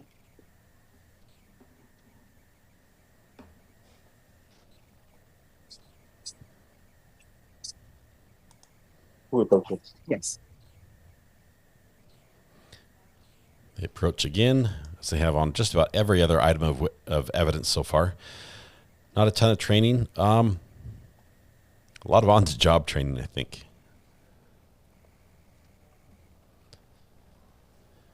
Okay, we're going to skip ahead just a little bit. Carrie's told us that she's going to tell us when she sees the kids headed out of the school. Basically, this video, our live stream will be playing in her van as she picks up her kids from school. And I'm going to address the kids directly. I might do it in a way that if you don't realize I'm doing a prank, you'll be like, wait. He's being mean. No, I'm gonna be like the mean parent on them. And so we'll I'm gonna call them out by name. That's gonna be good. It'll be funny. You pass witness, Judge. Defense. Okay, just a couple questions, ma'am. Do you recall approximately how long you were at the scene? I believe a little over an hour. An hour. In your sole duties at the time, you didn't do any markings and didn't collect anything with just the video. I assisted in searching the scene. I'm sorry. I assisted in searching the scene for evidence. Okay. Were you a part of placing any placards down or anything like that? No, Okay. Did you retrieve any items yourself? no, sir. Depends on the rules. Every court is different, so you have to research the I'll rules. pass with. Any other questions? Nothing from the State, Judge. Is this witness excused or subject for recall? Not from the State, Judge. Defense. Nothing further from her, Judge. All right. The rule has been invoked. That means you cannot discuss your testimony with anyone except for attorneys for the state or the defense. You may step down. State, call your next witness. Okay, so every State calls single Michelle Gibson. Michelle Gibson, every single witness to this point, they've invoked the rule. Well, the rule's been invoked, but every single witness to this point, they've said that they're reserving the right to recall them, subject to recall. Yes. Which, every time I've seen this, when they do that with every single witness, it looks like you're just not prepared. You don't know what questions to ask. You're going to go home, read this again, and then call them up and go with that. It strikes me as a lawyer who hasn't spent enough time to. Excuse me. Hey, I'm trying to explain something right here. Would you guys be a little quieter out there? Hey, you, 3 kids in the Honda Odyssey. Would you please be a little quieter? I'm trying to explain something. We're trying to watch a court case here out of Texas. I'm sorry, Your Honor. We're going to have to stop here just for a minute. Can we pause for a second? Don't make me. Don't look. Okay, I can see you, Derek, Brooke, Kendra. I need you 3 to be quiet. We're trying to listen to court here. I know you just got out of school. I know you got. I will call up Mr. Manny myself and talk to him, and he'll put you in suspension if he has to. But you got to be a little more respectful of the program here. We put a lot of work into this. This is a murder case right here. Don't make me have Carrie stop the car and make you walk home. Because help me, I will. Don't look at me in that tone of voice, Derek. I can see you guys. What do you think YouTubers do? We have cameras everywhere. All right, anyway, hope you had a good day at school. Now, let's pay attention. Important things are happening here. Yes, Your Honor. All right. Can you raise your right hand? Do you solemnly swear or affirm the testimony you give will be the truth, that nothing but the truth so help you God? All right. You can lower your hand. Make sure you keep your voice up so members of the jury and the court reporter can hear. If you'll state your name for the record and spell it. Michelle Gibson, Michelle Gibson. State. Michelle, who do you currently work for? Via Metropolitan Transit, And how long have you worked for VIA? 2 years. And what do you do with VIA? I am over the video records department, and I'm also custodian of video for VIA. What does that mean? Custodian of video means that basically every video that's saved, requested from enforcement agencies or internal, that we save all the video, and I'm overseeing those videos. So would you be the person that actually makes copies? Yes. And let's get right into it. So I'm going to approach report to Mark and State Exhibit number 71. Hey, Derek, Brooke, and Kendra, Just giving you a hard time. That's a flash drive. Your mom put me up to it. And It was a this prank. flash drive, Thank you you so much. Hope you had a great day at school. where do you recognize it from? I recognize it from coming to view the video here at the DA's office. And did you mark this flash drive in any way? Yes, I did after I viewed the video. How did you mark it? I marked it with my initials with the ink pen. And so the video that's contained on the flash drive, have you had an opportunity to watch it before you watched it off of this flash drive? Yes, sir. Where did you watch it? At VA in my office. And so was this coming from the VIA records? Yes, it's coming directly from the bus. That flash drive that you have is coming directly from VIA records. So you've had an opportunity to watch the video on the flash drive, correct? Yes. Is it the same video that you watched from the VIA records? Yes, sir. Has it been altered in any way? No, sir.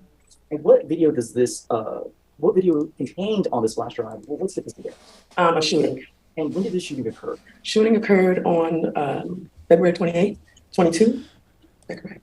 And where did the shooting take place? St. Mary's and Market. Is there a VIA bus stop at that location? Yes, sir. And what time? Do you remember? I want to say it was probably in the 11 o'clock, I think 11:22 to 11:26 to be exact, I think. And has this video been altered in any way from what's on VIA system to what's on this flash drive? No, sir. Your Honor, State would offer the contents of State's Exhibit number 71. Any objection? Energy defense for inspection.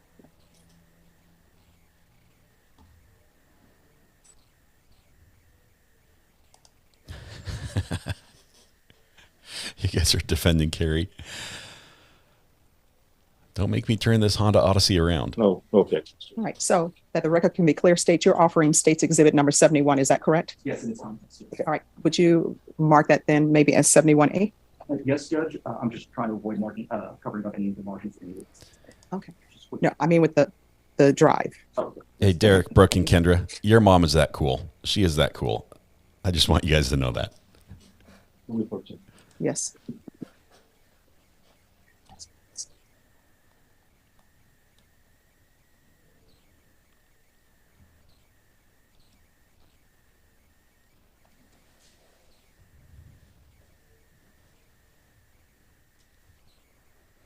Okay, we're going to fast forward just a little bit through this sidebar. Here we go. I'm going to give you 10 minutes. There's just a matter that we need to see if it works properly, okay? All right, remember my previous instruction. Everyone, please rise. Okay, this means the jury's leaving, so we get to hear this explanation. This is good because usually we can't hear the sidebars. But this sidebar with the jury gone should be on camera. With my fingers crossed. I say that now, but I'm hoping.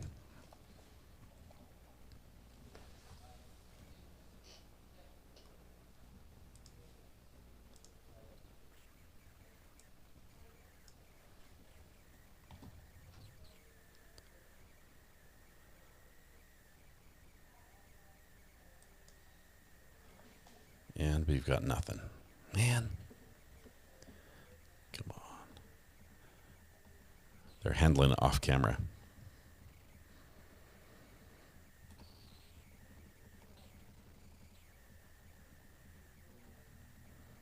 I think one of the court clerks is a little chatty, which is nice. It helps witnesses who are nervous on the stand, which, unless you've been up there, half a dozen times or more, or I'd probably put, 10 times or more, you're probably going to be nervous on the stand.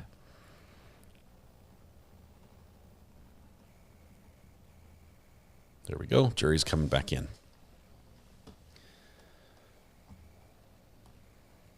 All right, everyone, please be seated. I'm not a camel. And so, I believe where we left off, you had offered State's Exhibit 71, is that correct? Yes, Your Honor. All right, defense, any objections to State's Exhibit number 71? No objections. All right, then State's Exhibit number 71 is admitted without objection. Permission to publish, Your Honor. Granted.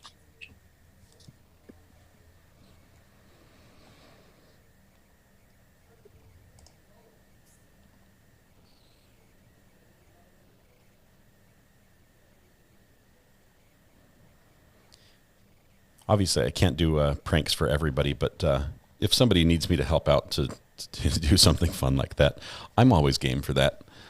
You guys are like family, and I would do it for family, so hit me up. I can't do everything, obviously, and it can't be like all the time, but just know I'm pretty approachable if you've got something you want to pull off.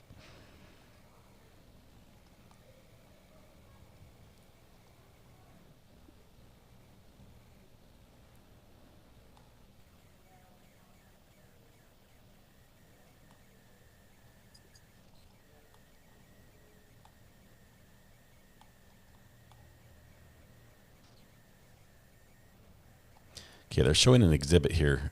I can't tell if it's a video they're playing.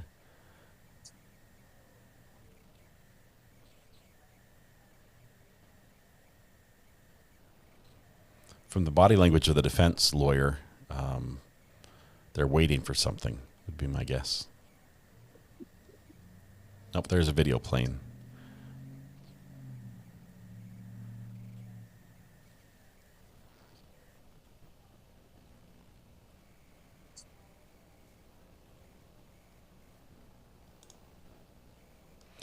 Yeah, and unfortunately, the way this courtroom is set up, everyone in court, everyone we're seeing on Zoom is in the same room, which is funny because usually when we're on Zoom, we're used to having people be connecting from different areas. But everyone we see on Zoom is in the same room. We are all in a different room, but they broadcast their courtroom using the Zoom application onto YouTube. So we are viewing their broadcast of the courtroom.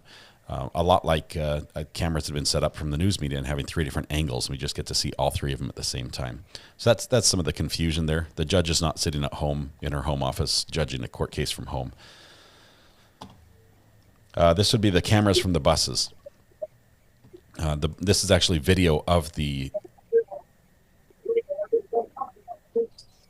shooting.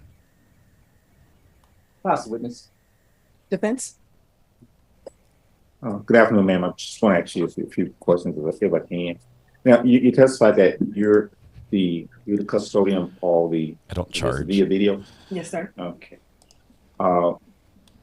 When you get a request, okay, is that request, when I say a request to provide video, you get it from a police or some type of agency, correct? Correct. Is that in terms of, did you get a subpoena? Did someone call you? Did you do it? How is that done? No, we take all video requests through email only.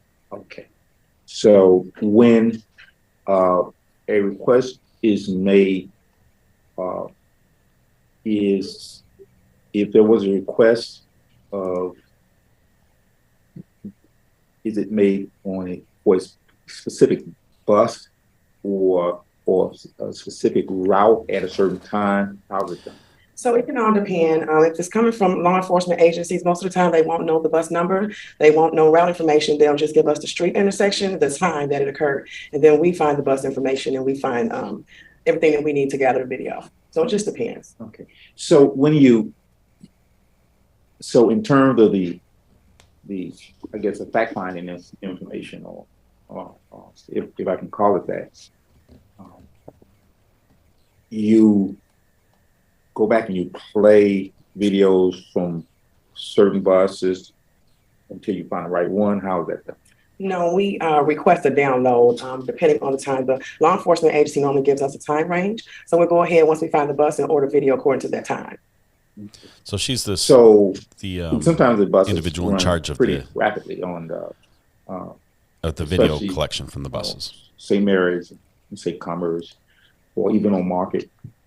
Do you cross-section or try to, say in this particular case, you get a time period, you're looking at an exact time. Do you go and Sandy, see Jerry, and Kick It, whether you have thank you so much. On Kick more It than especially. one bus with reference Appreciate to it. an incident? Yes, like with this incident, there's a lot of buses, like you said, going between St. Mary's and Market. So we'll go in and we'll pretty much do a zoom in just to that area, depending on the time frame he gave us. Say like maybe 3 buses come by, we'll go ahead and order video for all those buses, and then we'll go ahead and look for the incident. The requesters are really good with letting us know what they're looking for. We'll go ahead and look for the incident so we can pick out which bus it happened on. They do give us descriptions of the suspects and also the victims if needed, so that we can go ahead and identify them in the video. Once we find that accurate footage, we'll go ahead and save it, and then we'll go ahead and send it off to the requester. Okay. So And that's why it takes with your 2 job, months I for would a video. imagine, and you can correct me if I'm wrong, is it more than one person that helps you with this, or you're the only sole person that does it?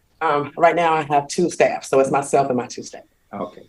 So if, say for instance, a bus was, and I'm not quite sure what number of buses was, but say there was a bus that would, right before this bus went by that location, would you have pulled that information from that bus too or not? If it was a bus right there in the same area and we did not have the bus information or the route number, we would pull video from that bus just to determine which bus had the incident recorded on it. Okay. So say you wanted to find out what happened, say a minute prior to that bus coming in. So there was another bus that was in front of it, say a minute in front of it. Would you have pulled that information on that bus? It just depends. Every situation is different. I can't answer yes or no because every situation is different. Requests are different. So we could and we couldn't, depending on how the requester requested the video, depending on how much information they gave us, depending on what all we had to look for. It's just a lot of factors to answer that question. Okay. Correct. So when you were looking at this particular situation, do you recall whether you made requests of other videos from other buses in the same area at the same time and looked at that information? Yes, that's true. With this one here, we actually received the report. So this one here was already completed before anybody requested it. So with the report we received from the actual operator on this bus, we didn't really have to do anything. We know the bus number, we knew everything. So we just ordered the video based off his report. So it wasn't that we had to go in and find any other buses or anything like that. We had the exact information. So we went right in to get the video. So if there was, so basically, and you can correct me if I'm wrong, on this case, since the operator, I guess he tagged it or did something to inform you all that this was an issue, your work wasn't as expansive as it would normally be. Looking for yourself, he kind of told you what you needed to look for. Yes, it's different with receiving reports because we get the direct information from the operator. Now, after we get the report, law enforcement agencies for this case and similar cases, they request information. But by us already saving the video, if they don't have any bus numbers, route numbers, or anything, we have everything with the report. So we'll just forward them on the video number. So it's nothing that needs to be done when the video is requested. So it's fair to say that there was no request of any other bus other than the bus that we're looking at. That I don't know. I will have to go back through the records to see. That's in 2022. So I will have to go back through my emails and see who all requested that video so that I can answer. Okay. But it's not necessarily who all requested it. My question goes to whether there was a request of any other videos from other buses in the area at the same time, or shortly before or shortly after. That I wouldn't know. I would have to go look at my emails to see the request. To see if we received any requests, rather. Okay. So if you didn't receive a request for any additional information, you would have not, that's something you would have not done on your own. Correct. Correct. All video that we view, it has to be requested. We don't go in and look at any footage. It has to be requested from somebody in order for us to pull it.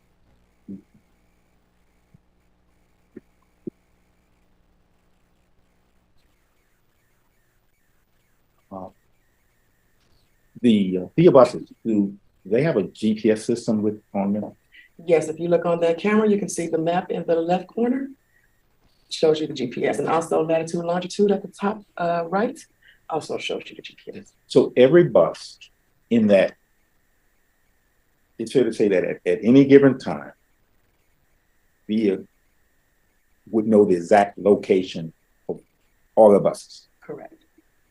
So if we had a situation where there was a VIA bus that came down and it was St. Mary's, South St. Mary's, and that bus was 30 seconds in front of the bus that we're looking at.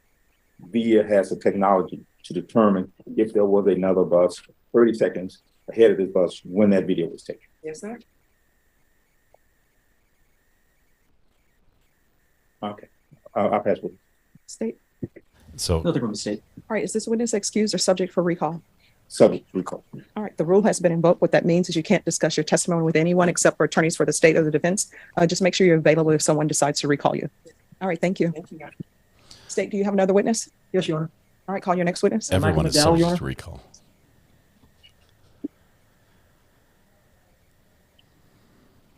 Man. I have the scanner going in the background because Randolph County, West Virginia has a manhunt And off going the on. record. Ladies and gentlemen, this is going to be our last witness for the day. Since we're close to 5, by going forward with this witness, you will avoid rush hour traffic. Okay.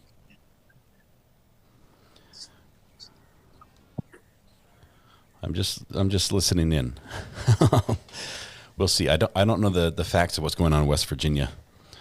I know it's a little closer to me. right. Sir, can you raise your right hand for me? Do you solemnly swear and affirm the testimony you give will be the truth and nothing but the truth, so help you God? Yeah. Okay. All right. You can lower your hand. And if you'll state your name for the record. Michael McDowell. All right. State. Mike you, the Your Honor. Mink. Mr. McDowell, Mm-hmm. nice to see you today. Yeah. You know why you came down here today? Testify as a witness. Yes. And to testify to witness to a shooting. Is that correct? Yeah. All right. And so is this about a shooting that happened, do you recall the date? It was on Monday back in February. And like about over a year ago, is that Over a right? year ago. Yeah. Would February 28, 2002 be accurate? Yeah. Okay. And you've, 22. I'm sorry, go ahead. 2022. And you've spoken to me before about this case. We've met, Yeah. and a couple times to be exact. Is that right? Yeah. And you made a written statement that you gave, or rather a written statement the officers typed up for you, Yeah. and then you signed off on it. Is that right? Yeah.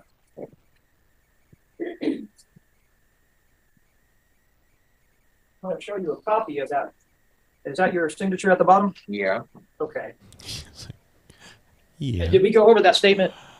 I like this guy already. Times that we've met. Yeah. Okay. And then we also have gone over video. Yeah. And do you recall if you saw yourself in that video? Yeah. And did you view that video? Yeah.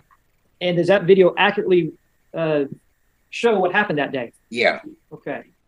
Lots of yes. These ladies and gentlemen to your left, which is called the jury, Yeah. can you tell me what were you doing on that day on February 28, 2022, when you witnessed the shooting? I went on the bus to take some aluminum cans. Okay. And in the video that you saw, Mm-hmm. what do you have those aluminum cans in?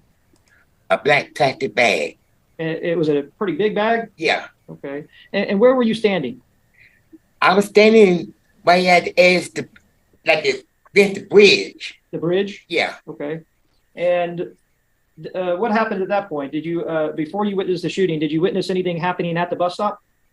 Yeah. This guy came up from Market. Mm-hmm. And at first, the two guys came up. Then this guy came up from Market and started arguing with the two guys, telling him to stop texting him. Okay.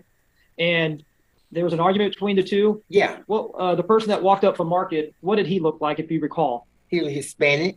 Was he tall or short, fat or skinny? He was skinny. Okay. And what about the two other gentlemen that you mentioned that he was arguing with? What did they look like? They were heavy set. And were they black, Hispanic, or white? Black. And how long was the argument that you can recall? It lasted for about 2-3 minutes. Okay. And then what happened at some point? Did you ever see anything that the Hispanic male did? Yeah. What did he do?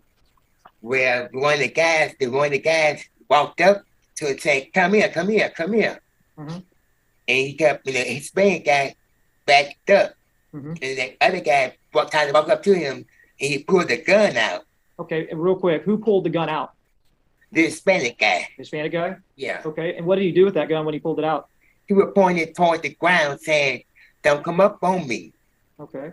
And what did the individual that was approaching him do? He backed away. And was that one of the black gentlemen that you mentioned earlier? Yeah. And then what happened after that?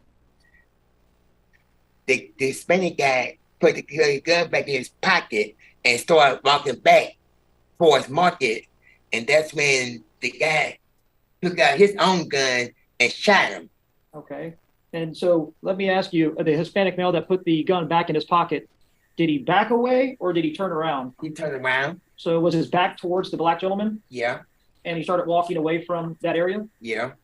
And then the black gentleman that he was speaking to, is that the black gentleman that took out a gun? Yeah. And what did he do with that gun then? Shot 5 shots. I heard 6 shots. Mm-hmm.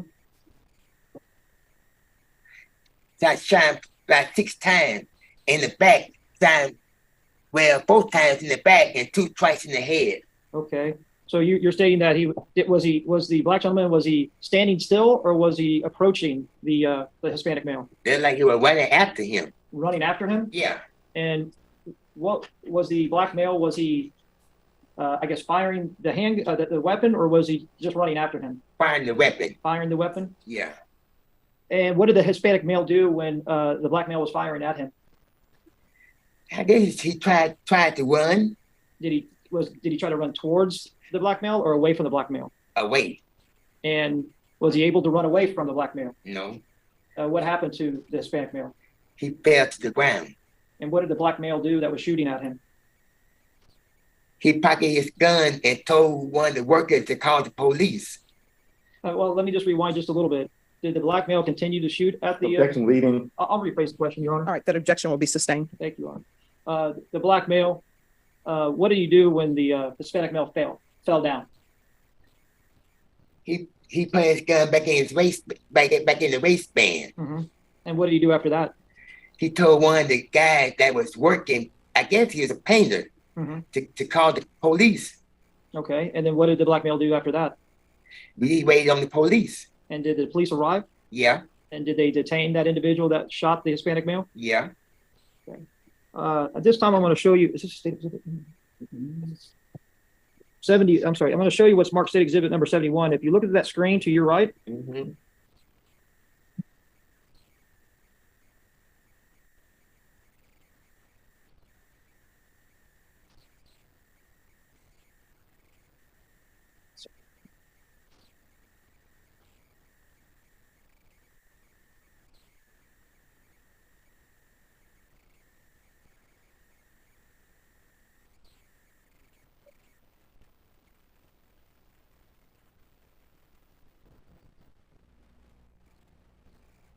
I'm sorry to pause it, but just for the record, to be clear, we're showing a big picture, and the only camera we're showing right now is camera number 8.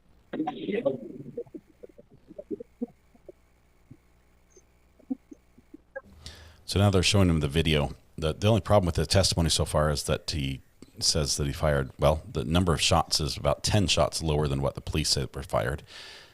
And then there's also the fact that he says that as soon as the guy fell, he put his gun away, where the state's saying the defendant walked over to the victim and shot him again in the head.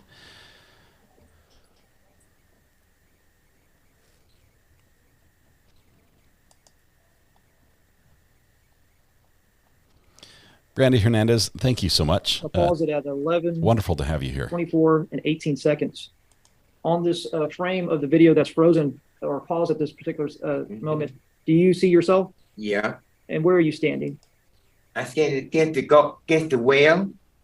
Okay. And I'm going to come up here just to, can you point out on your screen where you're standing, sir? Okay. So you're standing right there in the middle of the screen, leaning up against the rail. Yeah. Right? And next to you, what is that? My cans. And those cans are the cans you're going to recycle. Yeah. Okay. The person standing directly in front of you, it looks like, I think it's all black. I'm colorblind, so that individual, who was that? That's the guy. That's the Spanish guy. Okay. And then do you see anybody else in that frame? Yeah, the one who shot him. And is that, I'm putting an arrow, is that the individual that you're saying shot him? Yeah. Okay. He needs to be Do able you to ever move identify from him that in the location court. during this shooting? No.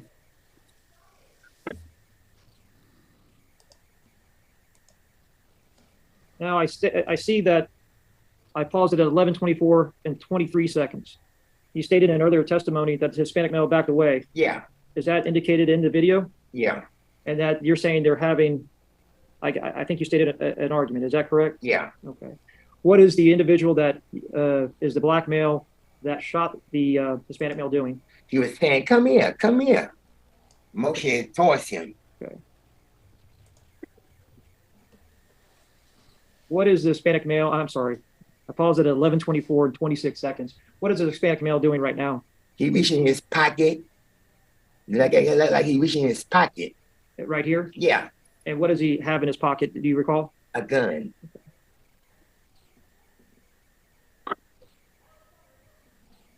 What do you do with that gun at this point? He was pointing toward the ground. At the ground? Yeah. And what is the black male that indicated the shooter? What was he doing? Back, like he was backing away. Okay. And it looks like here, do you see the Hispanic male? What is he doing with his arms? He was putting a gun back in his pocket. Okay. So he does not have the gun in his hands? Objection leading. No, That'll be sustained. Do you know where his gun is? it's in his pocket. Thank you. And at this point, do you see can you see the gun that the Hispanic male had? Can you see it anywhere? No, Now, on this particular frame, 11:24 and 39 seconds, I paused it. yeah, he was walking away. He was walking away. Yeah, And you testified earlier, he turned his back to yeah, the shooter. yeah. And so where's the black male? Right there, on the bench. Right here? Yeah, So earlier, was that black male next to you? no, Well, earlier in the tape, when he was in this area? yeah. Objection leading. All right, that'll be sustained. Okay. Judge Boyd is really tight on the leading. Now that's it. Now that means the guy put his gun out. Okay, so that's 11:24 and 40 seconds. I Yeah. paused it. The Hispanic male, do you know where his gun is at this point? In his pocket. And is he facing No, the defendant? no, No, facing away. facing away. Yeah. And what is the black male doing now? Shooting him. And is he advancing towards? Objection leading. I haven't finished my question. All right, I'll hear the question, then I'll hear your objection. Is he advancing towards the Hispanic male? Yeah. All right, just 1 second, I'm sorry. Your objection will be sustained. What is the black male doing? It looked like he was running up, running towards him, and he started shooting it.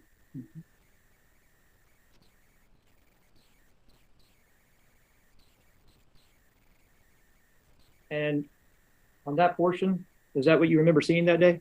Yeah.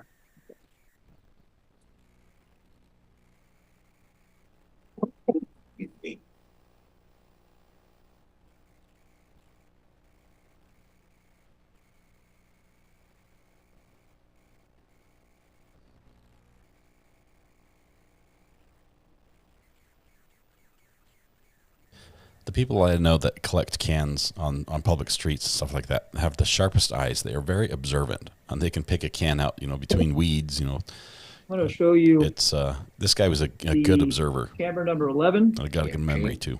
And it's at 11:22 and 32 seconds, but I'm going to fast forward it.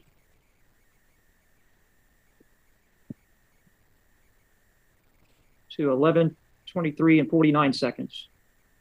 I'll ask you to watch this.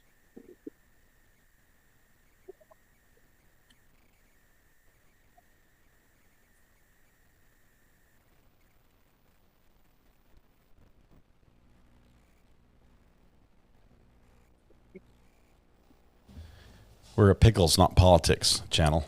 Okay. We just try to Can be you see respectful. yourself on this? Yeah. And where can you point out where you were located? Right here.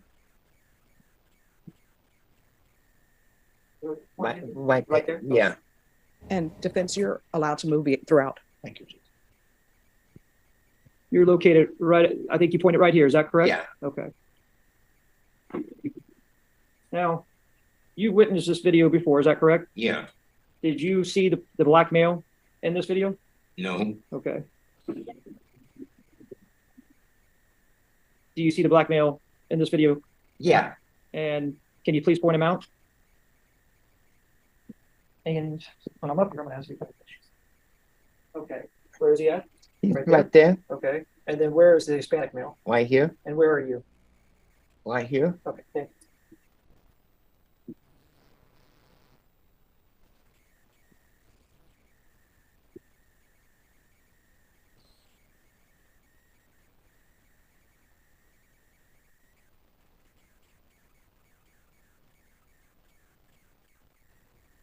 Okay, we are almost done with court for the day. I'm going to pause it at 11:24, 24 seconds. I'm going to be pointing. I have an arrow over this individual that's sitting on a bench. Mm-hmm. Who is that individual, if you know? I guess that's the guy's friend. And you say guy's friend. What do you mean by that? Because they were together. And who's they? They came up at the same time. Okay. Let me ask you, the black male that was the shooter, Mm-hmm. Did he walk up with anybody?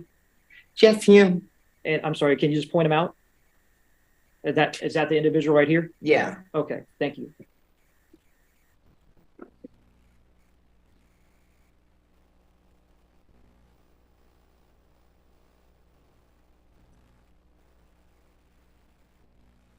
Continue to watch this video. I wonder if they're going to have this witness try to identify Is that the individual that you saw? the suspect in the courtroom. The manhunt is in West Virginia. Right now we're looking into it. It doesn't look like it's very promising as far as being able to follow it.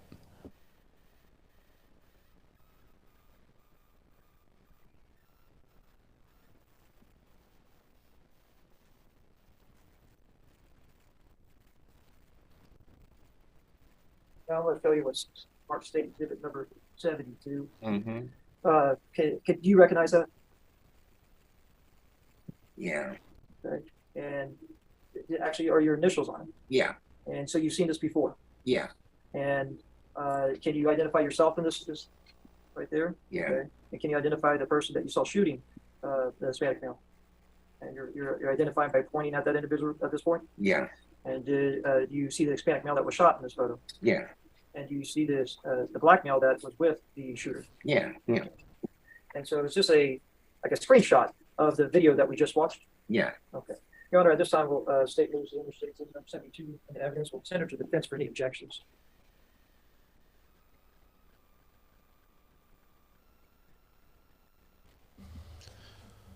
Defense takes their time with all these things, and here they do. They approach again. They have objections for almost every piece of evidence that's been admitted thus far, and a few that haven't. We're going to skip through the sidebar here. This witness has done a great job. State's Exhibit 72 is admitted. I'm just going Objection to overruled. may I publish? Yes. Well, I'm just going to publish.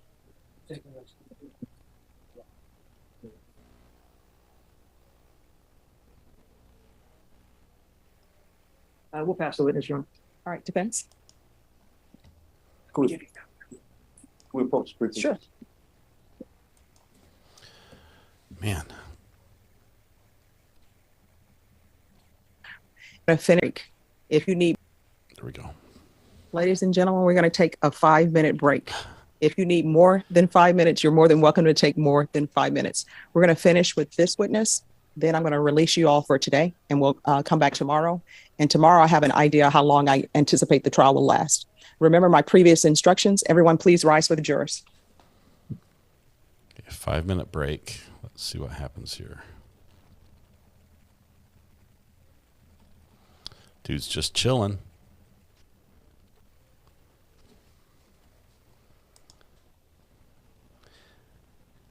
Gay LaRue, thank you so much. Good to have you here for another month. Appreciate you. Okay, we are almost done with this witness, which will wrap us up for the day, I think. Let's see. 3:19. I think we've got half an hour. We've got half an hour, and then we'll be done. And some of that will be skipped through like this.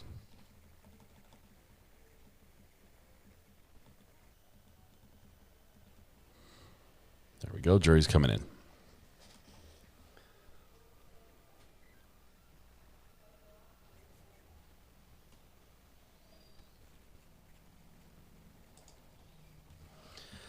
Alicia, thank you for 3 months. All right, everyone, please be seated. Thank you so much. Good to have you here, Alicia. All right, defense. Thank you, Judge. Mr. McDowell, I'm going to McDowell. Yeah. Yes, sir. All right. I'm gonna ask you a few questions I'll ask you a few questions. If every time where you don't understand the question, I'll repeat it. Oh, you can't hear me, I'll try to speak loud, okay? Okay. Okay. Now, the prosecutor asked you to identify things from the video. Yeah. Is this so correct? Yeah. Have you seen the video before? Yeah. How many times? Twice. Okay. So when you saw this video, did you see it with the prosecutor? Yeah. And they showed it to you? Yeah. All right.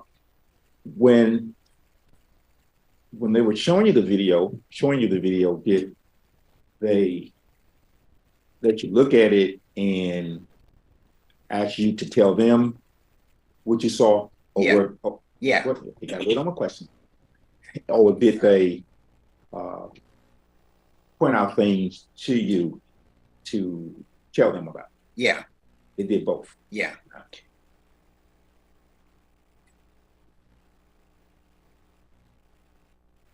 Now,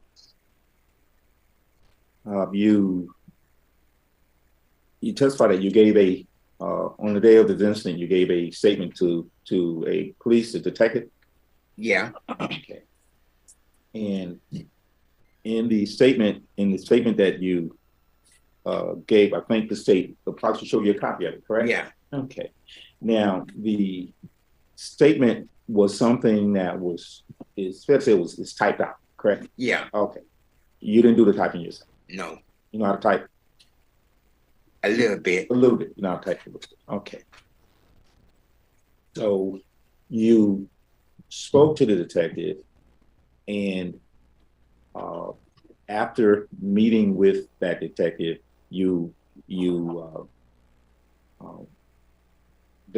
one of the detectives, as best you know, did they do the typing? Did they type the statement out for you? Yeah. Okay. And then after they took this, they made the statement, then they asked you to sign. Yeah. Okay. Now, on that day, February 20th, I believe you testified that you were on the sidewalk near where the river kind of runs in under. Yeah. And were you waiting for the bus? Yeah. Okay. What bus were you waiting? 42. So you didn't catch a 42, and that 42 was going to take you where? To River City Steel and Roosevelt. Okay. So that the bus just takes you there. You don't have to transfer. It's a straight, one bus takes you there. Yeah. Okay. Do you recall approximately what time it was in the morning or in the afternoon? In the morning, late morning. Okay, was it late morning? Yeah. Okay. You say maybe around 11 or later? Around about 11 o'clock. Around about 11 o'clock? Yeah. Okay. Now, do you recall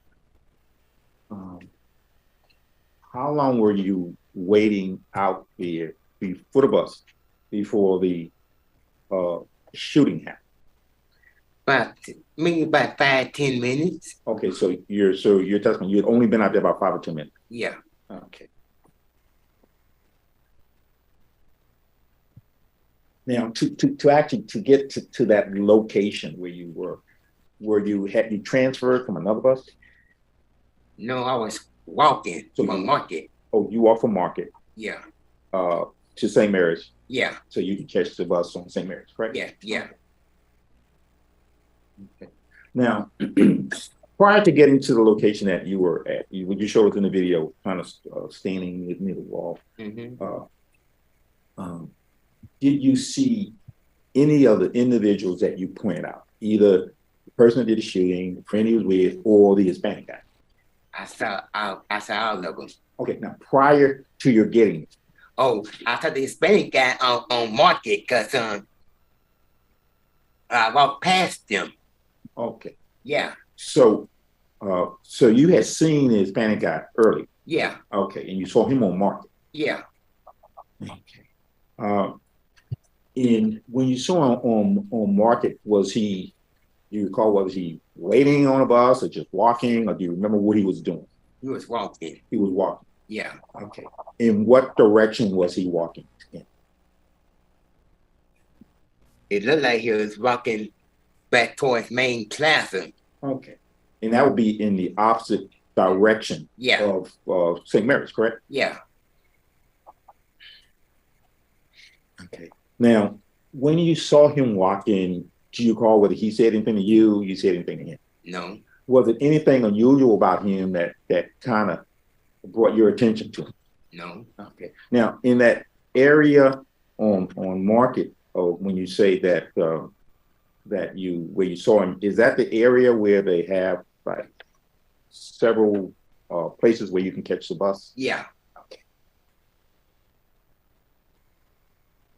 Now, so you saw him, you walking one direction with your cans, Mm-hmm. correct? Yeah. And he's walking the opposite direction. Yeah. What was that? Was that close to 11 o'clock, you think? Yeah. Okay. So you passed him, and at that point you continue to walk towards St. Mary's? Yeah. Okay. Now, had you ever seen this guy before? This No. Hispanic guy? You've No. never seen him before. No. So at this point, in that area on Market, do you recall whether or not you saw the two black guys? They were coming down St. Mary's towards the bus stop. Okay. So as you were walking towards St. Mary's on Market, Mm-hmm. you said that they were coming from, they were actually on St. Mary's walking? Yeah. Okay. Now, you're familiar with St. Mary's? Yeah. Okay. St. Mary's kind of runs what, north-south? Yeah. Okay. And it's fair to say if you're walking down on Market, if you're at St. Mary's, if you took a left on St. Mary's, that would be going north Yeah. towards like the Greyhound bus station. Yeah. Okay. And then if you made to the right, then you'll be going south, and that's where the shooting. Yeah. Okay. Now with those reference points, the when you say you saw the two black guys, Yeah. where were they walking? What direction were they walking? South. So they were walking south. Did Yeah. you see them actually cross Market? Yeah. Okay. So you see them, the two black guys that cross Market, and was there anything unusual about them that drew your attention to them? No. No. Okay. And they're pretty much minding their own business. Yeah. Okay. And maybe fair to say having some conversations. Yeah. Okay. So when you get to, you're walking, I guess at that point that's north on Market. East. I'm sorry, when you're walking east on Market? Yeah. Okay, that's correct. I'm sorry. You're walking east on Market. Mm-hmm. When you get to St. Mary's, where are the two black guys? They got there maybe about 3 minutes after I got there. Okay, so they're in front of you. They came after I got there. Okay, they came after you got there. Yeah. Okay, so I'm trying to figure out when you said you saw them walking on St. Mary's. So you saw them after you had gotten to your spot where you were standing. Yeah. Okay, so when the two black guys walked down St. Mary's, Mm-hmm. you're already standing where you're standing in the pictures. Yeah. Okay. Do you say anything to them, or do they say anything to you? We don't speak. Okay, y'all don't speak? No. Okay. I mean, when you say y'all don't speak, you mean y'all didn't speak to each other, didn't say anything to each other? No. Okay. No head nods or anything like that? No. Okay. So the two black guys, they actually passed you where you were standing. Yeah. And then what did they do? They sat down They on both- the bench, both of them. Both of them sat down. Yeah. Okay. So at this point, were you kind of like paying attention to what they were saying or doing, the two black guys? No. Okay. So at this point, when they sat down, is the Hispanic male, is he anywhere around? No, he came by. No, that the Hispanic male came around there about maybe 2-3 minutes later. Okay, about 2-3 minutes later. Yeah. This time, the two black guys already seated, Mm-hmm. correct? Yeah. You at the location where you're at, Yeah. correct? And the two black guys, they're on a kind of like a bus bench or Bus something. bench. Yeah. Correct. And they're talking, correct? Yeah. Or mind your own business. Mind their own You business. mind your own business. Yeah. Okay, so here comes, in 2 or 3 minutes later, the Hispanic guy. Correct? Yeah. Okay. What direction is he coming from? Market. So he's coming from Market. The same way where you had seen him earlier, a Yeah. few minutes earlier, correct? Yeah. But he was at that point, he was walking the opposite way. Yeah. Okay. So, so at this point, he as a Hispanic a guy, Mhm. he gets he's on Market. Then he turns in to go down South St. Mary, correct? Yeah. Okay. Okay. does the Hispanic male, does he pass your position where you're standing? No, He doesn't get that. no. Okay. Now, at this point, at some point, are there words between the Hispanic guy and the black guys? Yeah. Okay. Now, could you determine who initiated the conversation? The Hispanic guy. Okay, Hispanic guy. At this point, the Hispanic guy, he's further away from these two would be to your left. Yeah. Okay. So is he saying something or yelling something? He's saying something. Okay. When you say saying something, is he talking in a tone like you and I are talking, or is he a little louder? In a tone like me and you talking. Okay. Now, I'm gonna need but a in pillow. terms of at this point, you're on the outside. Yeah. And there's some people, but it's cars coming by. Yeah. And stuff like that. Is the noise level a little higher than it would be like, say, in this courtroom? I'll put it this way: would it be easier to hear me and you talking at this distance? Yeah. Okay. But out there with the traffic and the noises, you would have to speak a little louder, correct? Yeah. Okay. Now,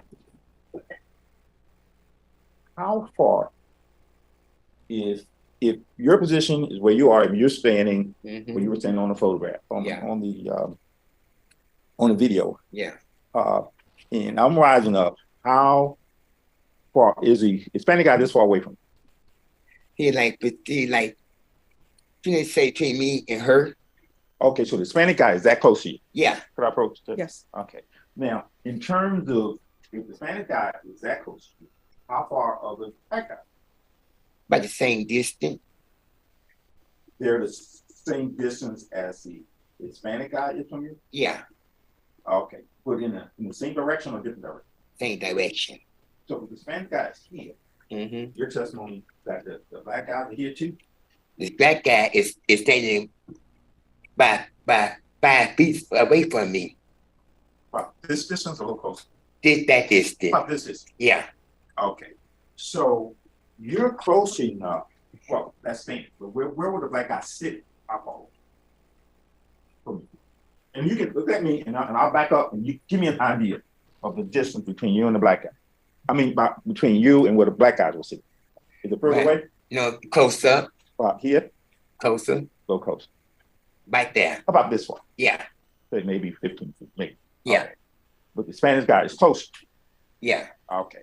Now, you hear, based on your statement, you hear the Hispanic guy say something. Yeah. To you. Now, and he says something based on your statement, he isn't saying something to you. No. He's close to you. Yeah. But he says something towards the black guys. Yeah. Okay.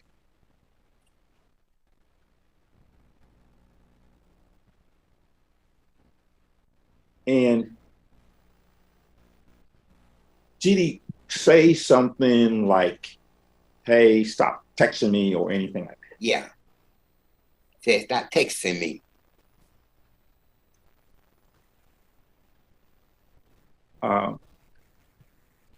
Did the black guys initially react to it or respond to it? Yeah. Okay.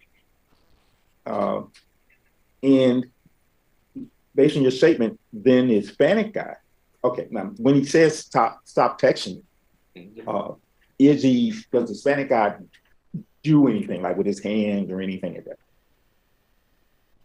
No, just say stop texting. Tell him stop texting him.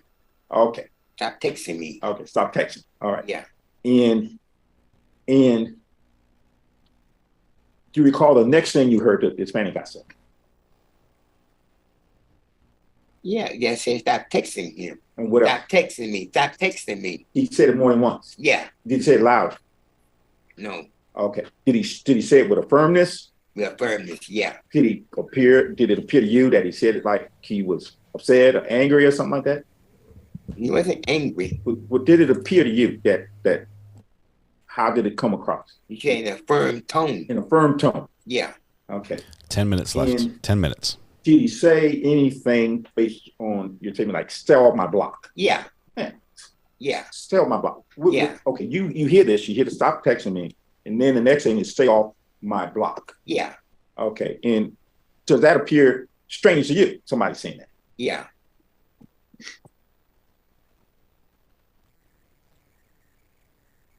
Did the when he says stay off my block, did the black guys react to it? Did they do anything, say anything like that? No. No. Okay.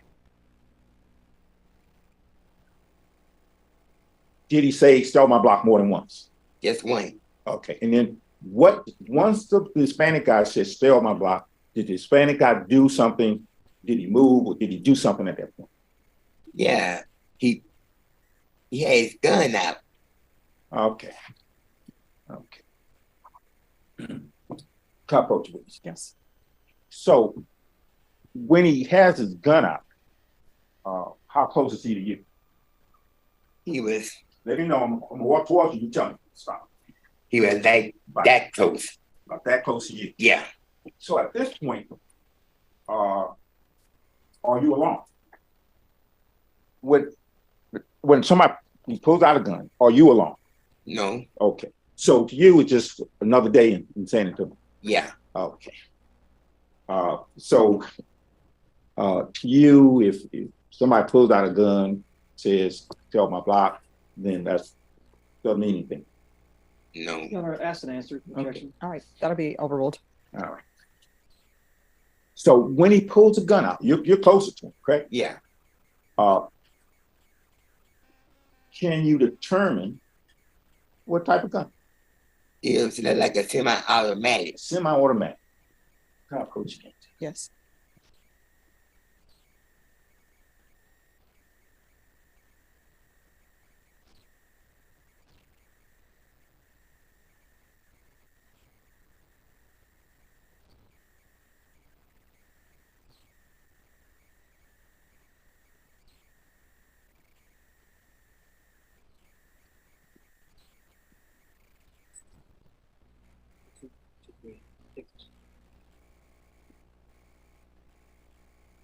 And you can actually see the Hispanic guy with the gun, correct? Yeah. Okay. And you know whether the gun looked anything like this. Yeah.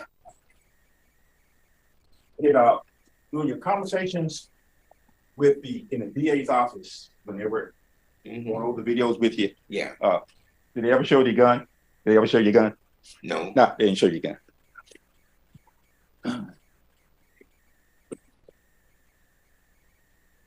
So the gun is pulled out, and when the gun is first pulled out, where are the black guys?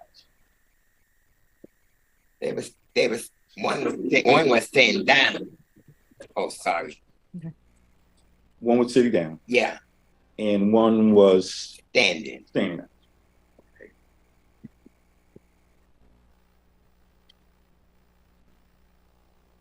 Could you tell at that point when the Hispanic guy pulls a gun, could you tell whether the gun was loaded or not? No. No.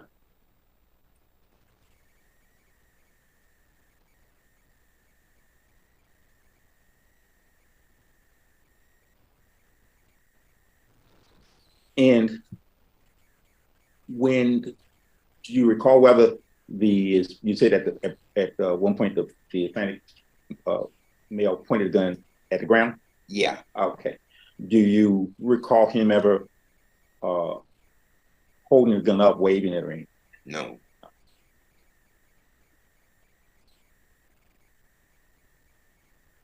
Do you recall the black guys ever at this point, once the gun was shown or the Hispanic male had the gun out, how did the black guys react? Or do you remember? that back when he backed away. Okay. I have a hard time remembering what happened yesterday, and this guy is recalling exactly what happened over a year ago. It's pretty impressive.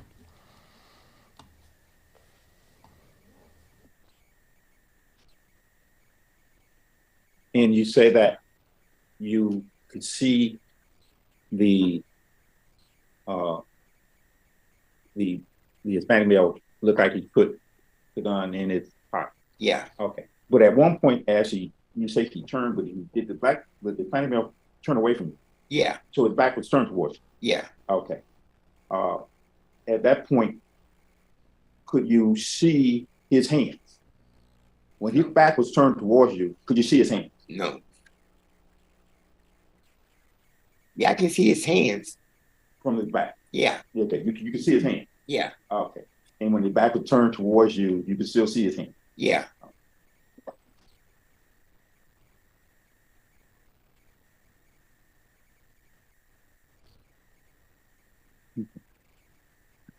Were you able to determine whether the Hispanic guy, did you ever see him with a telephone?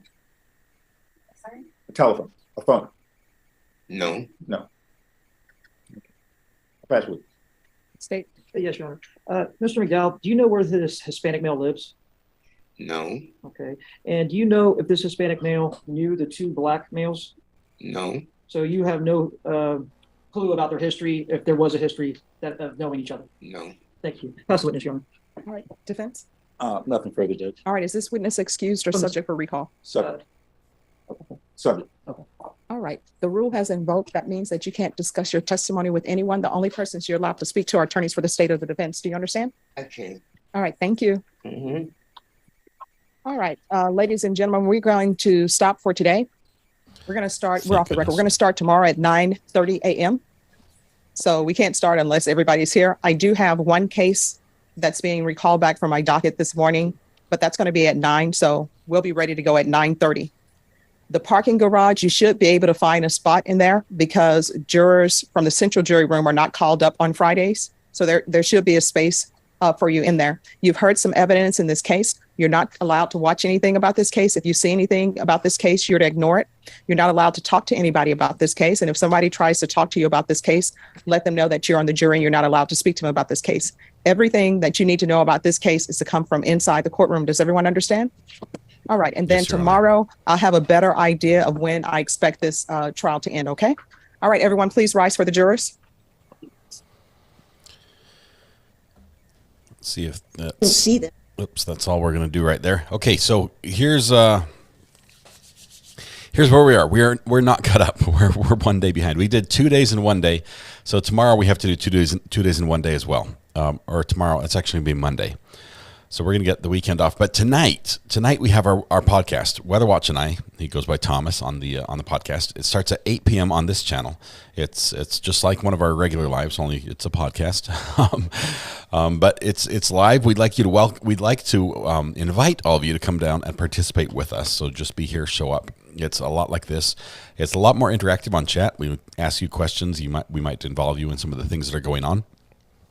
It's good fun, and it's the best way to kick off your weekend. If you had a rough week, if you had a lot of stuff on your mind, whatever, it's a very lighthearted approach to the weekend. We'll lightly touch about some things that happened previously, but it's just celebration. That's pretty much all. So we're gonna do that tonight. It's gonna be awesome. Weather Watch had a great joke he shared with. Well, I'll tell you tonight. Weather Watch shared a joke on the mod chat. We have a mod chat channel where the mods can talk directly to me if they have questions and things like that. He shared a joke, and my wife was holding my phone at the time because we were at the store, and my kids were with us, and my wife read the joke. She read it out loud without reading through it. We'll share the joke tonight, I think. It was a good one, and it was funny.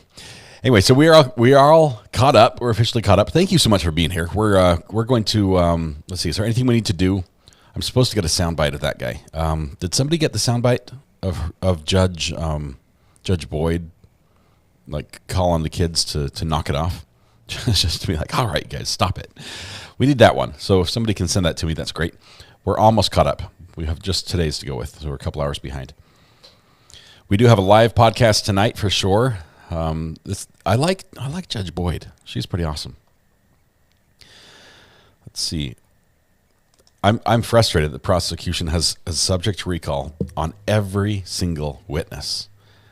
Usually the whole subject to recall is if you have something you're like, I don't know, there's something that's going to come up we want to have to address with this witness again. And it's like it's a little caveat to the norm, right? It's an exception to the norm where you say where normally you ask the witness all their questions and they're done, they're excused and they're done. And they don't have to stay there waiting by the court, waiting by the phone until you get called up and on short notice. So it's a burden on all the witnesses to be subject to recall. Also, they can't talk to anyone about this. It's just really frustrating that every single witness is subject to recall in this case for the defense, when clearly they've been over this guy's testimony 6 ways till Sunday, just like every direction, and you're not going to get anything new that there's not like new evidence and we're like, oh, we need to ask you about this. So he should have been excused. Really, it should have been. All right, there's a manhunt. I need to take a little nap before the podcast. I just need to find a little Mountain Dew. I looked in the fridge. There was none to be found. All I could do was raid. Amber had sent Mrs. R.A. some chocolates, so I raided the bag of chocolates, and that was enough to give me enough sugar to keep going. But we'll have to leave it at that. So podcast tonight, I do want all of you guys to be here. It's going to be a lot of fun. I promise not to fall asleep during it. How about that? I promise not to fall asleep during the podcast. That'd be good. It's Friday, y'all. We made it to the weekend. I'm so excited. Thanks for being here today. When you go home, please hug the people you love. Smile at someone, make their day just a little bit better. And please stay safe till we go live again, 8 p.m. Eastern time. 8 p.m. Eastern time here for the podcast. I'd love it if you join us there. It would be wonderful. See you guys. We'll have a good night. I'm just gonna close my eyes just for a few minutes. Just a few minutes. Set an alarm. I make sure I won't miss the podcast. I promise. It's called the Not Relevant Podcast, and we do it right here on this channel with Thomas and myself. Hope you enjoy it. We'll see you guys later. Bye.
Scratch all that. Oh, that was terrible. I apologize.